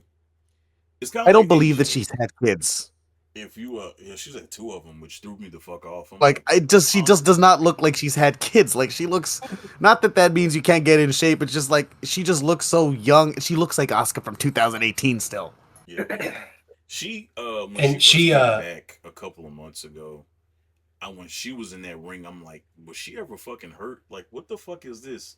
The big ass mm-hmm. knee brace on and all, and she was just fucking hitting all of her fucking Her moves. She style, looked great. her Like, style just ages well. fair point, yeah. And here she eats an eclipse and then eliminates Ember Moon. Yeah, she Yep. no sold the Yep. eclipse, just like she Also, did when and she was then in after NXT. that, well, yeah, she relinquished that belt. She never Yeah, lost. she never Mm-mm. lost. Until, well, anyways. So the next person to come out is Mickey James. Quite That was frankly, so the sad. most underappreciated woman that the E's ever had out there. I I Active agree. competitor Mickey James too. Yes, and that's why she didn't get Is the she? pop because Yeah. she was doing nothing positive on Yep. TV. She was just Alexa's lackey, and she just lost all her steam. And it was like, man, this is bad. But there was a spot later where she did get a pop. So, Oh, but yeah. after But I'm Mickey, gonna say this real quick about mhm. Nikki, because it's hitting me right now. Fans who dress like wrestlers. Oh boy, What's you that? guys, Oh, fans who dress up wrestlers. like wrestlers. I.e., this girl who is the Nikki dressed up Oh, the like Nikki Nikki Bella, Bella. yeah. Mm-hmm. I Who's would out at 27? gladly glide you all to the edge of a cliff and push you. Anthony, you telling me that you wouldn't go to a wrestling show and dress like Gunther? I have been to wrestling shows and seen people do that. Tights and all. Remind me eventually to tell you about the time. I'm glad you mentioned this, that I went to an indie show and just there was a whole incident with titty fucking and a fat wrestler and the fat wrestler's mom. Yeah, let's move on. So So anyway, the Bellas come out and nobody Nikki cares, and comes then out. Trish. She Save gets that story. her Remember, pop. it's a good one. Brie comes out and I automatically laugh because they did the Brie mode theme and I started Oh, laughing. I have a note here about Bree's attire. I think we Mhm. talked about this extensively, Daryl. Oh yeah. How it looks like Bree's attire is pissing me off because it looks incredibly uncomfortable to get into. Like, with that many holes, you're not telling me that her feet are not getting caught every time. Oh, trying Nope. to slide in every single slot, trying to get her pants. Yeah, Yeah. nope. Nope. He gets a huge pop too, Brie. Yeah. Yeah. Like Oh, Nikki everybody gets an loves She all was the right likable one, Bella. but Brie just gets like super pop. Because everybody hated Nikki because Nikki's character was that she was a bitch. Yeah. And then That was also at like, the time I she mean, was beating that's not John, me saying so she's a bitch. That is what her character Yeah, it's the was. character. She was awful, right? mm. And then did the whole the Bella's storyline was in, what was that, 2016 or 2015 when they turned on each It was other? before That this. was Yeah, it was before that. 15, So I think. that too, Brie was the big face. She was always going to be the face of the group. Everybody always loved her more than they liked Nikki. So that, yeah. Then Bailey comes out, and I remember she had the hugger theme, and I'm like, all right. But she did some This great is work when she got in there. You know what? When the this is Bellas odd came too in, with I Bailey. wrote down the note that I really miss the Iconics. Yes. Oh, me I don't know too. why that. Oh, they're gonna You be know, back soon. Believe that. Daryl, you've been telling me that for a year, and they still haven't come back. They're in TNA. I'm telling you, just wait. I know it's just baby steps. Just give it some time. They're gonna be back. Also, Bailey with that gimmick. It's so weird. It's so jarring seeing it now. But I will say this: I would gladly take that theme song 100 times over the one she has three now. intros that she has now. The 3 different genres. Or I will take it over that or Role Model. Ugh. The Egyptian. Ugh. Isn't Bailey Mexican? Yeah. Is she half Egyptian or something? Because what's She's that? half What's the I Egyptian. don't- Yeah, that's why they added There that you in go. there. I know okay, she's something. All right. Okay, I was just making sure because I was very thrown off when she debuted at Mania 40. I'm like, why is this in? But you know what? No. It just had a moment of realization. Here's the thing. Of course, it still sounds fucking racist. I mean, I'm like, it I does, went for through the sure. Rolodex. It's either that or they give her something with fucking trumpets and a sombrero, Daryl. Okay, and they'll start it off with "Viva la Raza." or Okay. a lawnmower. No, don't remind But they me did of that. damn They theme did those song. things. And Oh, then after Bailey, of course, Trish comes out. That gets a fucking humongous pop. here's the number one note Yeah. that I have for that. It says Stephanie once had a dog food segment with Trish, Women's Revolution. Yeah, she did. Trish in there doing her thing. Every time she comes back, she looks like she hasn't been away for too long. In there hitting her spot, she looked great. Then they had the Trish and Mickey stare down, which was amazing. That made me sit up in my gaming chair Yeah. like I was ready for this. And then Mickey got eliminated a minute later by a chick kick. So, which whatever. And then Trish gets eliminated by Sasha. So Sasha hard goes way. on a run of eliminating people. So she eliminates Bailey, she eliminates Trish, and then they were getting ready to jump. I think it was the Bellas, Sasha, and Asuka. Sasha and Asuka stare each other down, looking like they were gonna beat up on the Bellas. New Gen versus the Bellas. And then Sasha does her thing. She forearms Asuka, beats the hell out of Asuka. They're triple teaming Asuka in the corner. And then Sasha's getting ready to set up for that little double knee that she does in the corner. And the Bellas eliminated her. I like that spot. Like, hey, fuck you.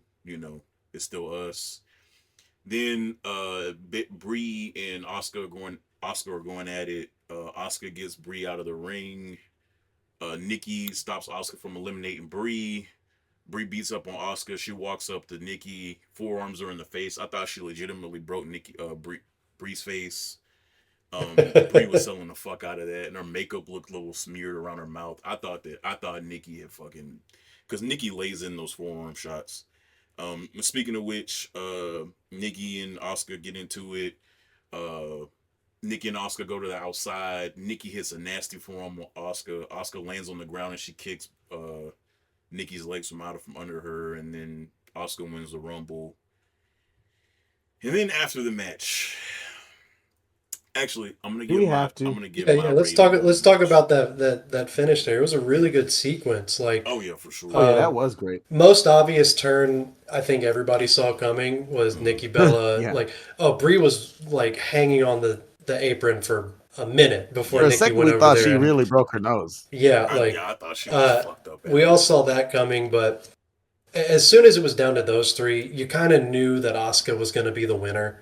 Mhm. Because at this point, like the Bellas were off and on TV, and Asuka was being established as like this force on. I forget if it was Raw or SmackDown at the time. Raw. But Raw. Yeah. that So it was she a faced good Emma. way to finish that like part where Asuka hooked Nikki with one leg and like wrenched her over the top rope. Yeah, over the was rope the incredible. hard way.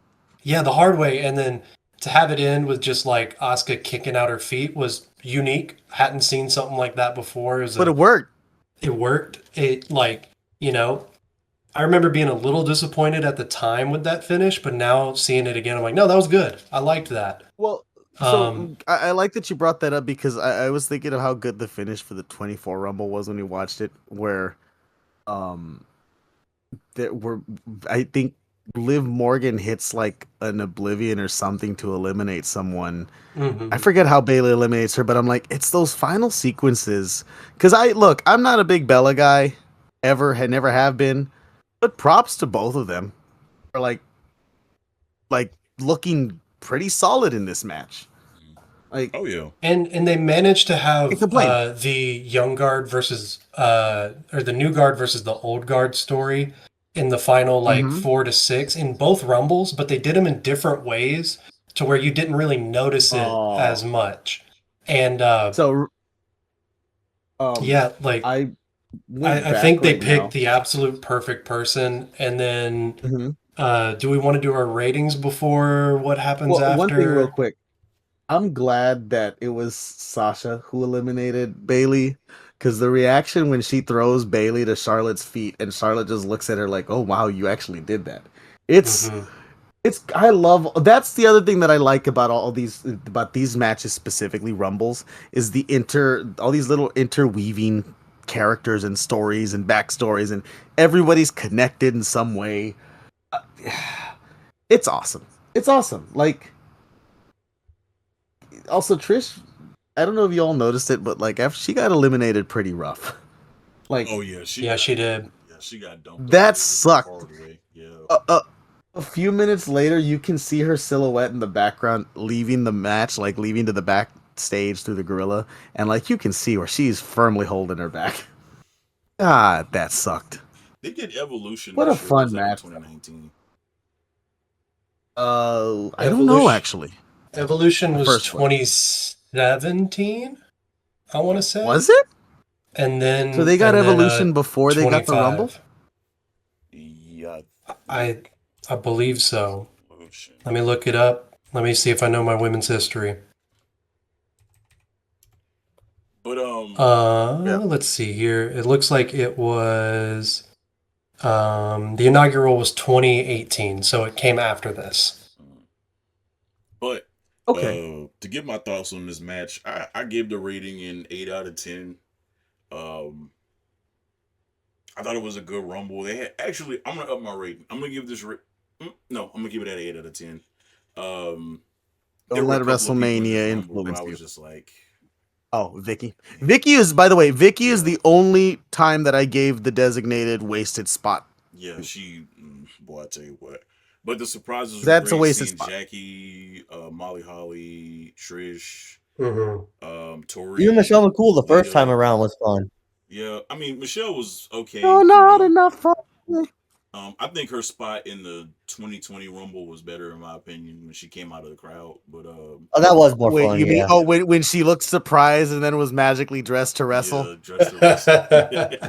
I mean, but Yeah. the stupidity of that She sequence fucking is what made pulled it it. She funny. literally just like ripped her clothes off and was like Well, ready to go. you never know when you're going to need me, and coach, I'm but about to I'm ready to say, play. hey, And she's that, she's ready Yeah. to Anthony, is work. why the fans dress Put as me in, coach. wrestlers, Hey, so that way they can fill in the spots. Cardona got signed. Always be ready. Yep, always be ready. And Jesus.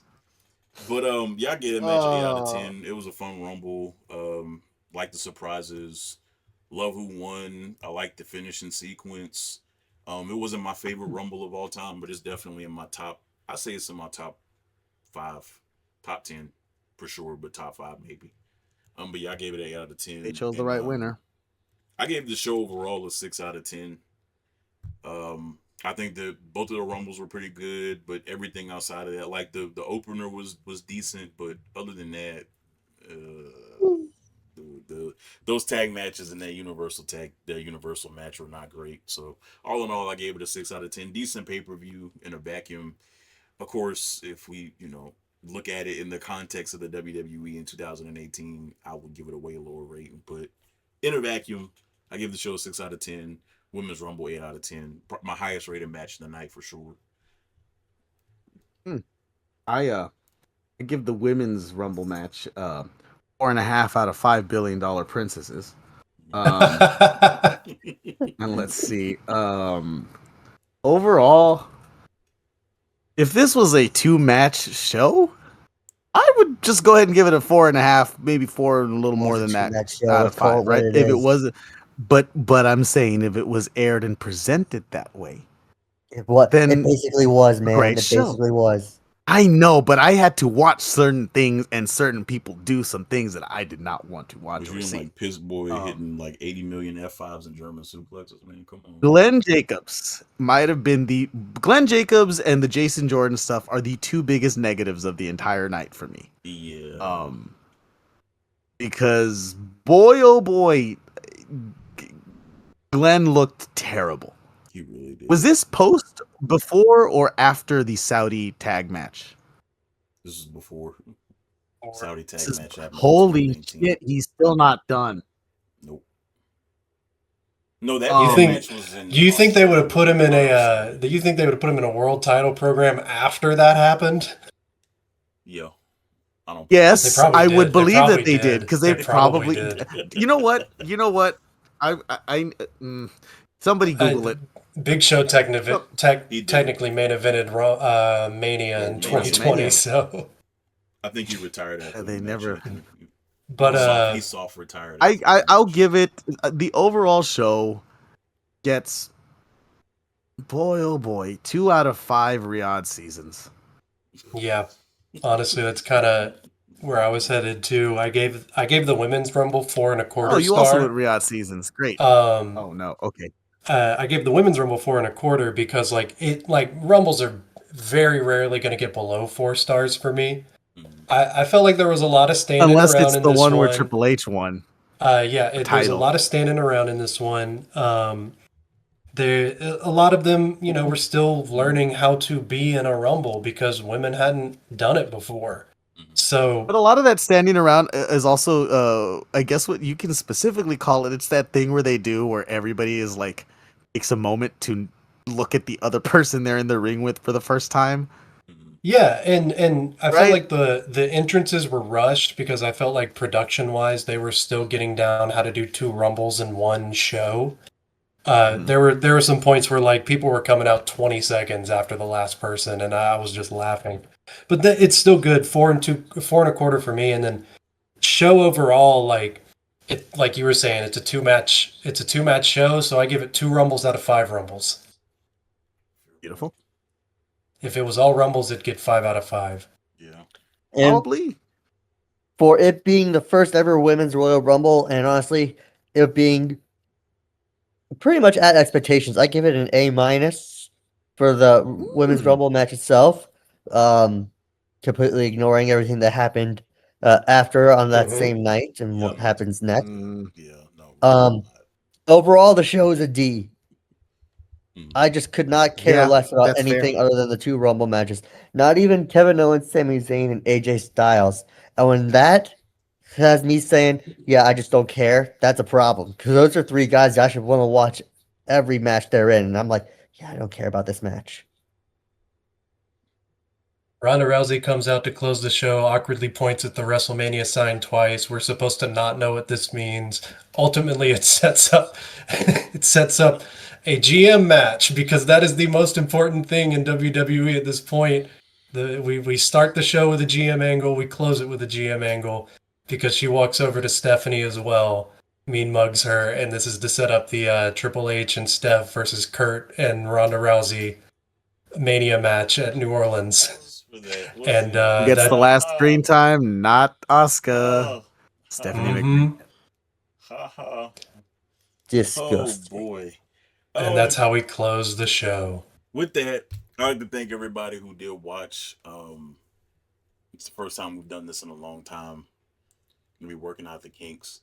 But I love doing this stuff like this. I love podcasting. I love talking about wrestling. Everybody here loves talking about wrestling. At least I think. But I love sometimes doing I stuff don't. like this. Yeah, fair. But I love doing stuff like this, and we got more coming our way. We don't know the next Rumble we'll be watching yet. We'll probably figure this out after we hop off of this recording. But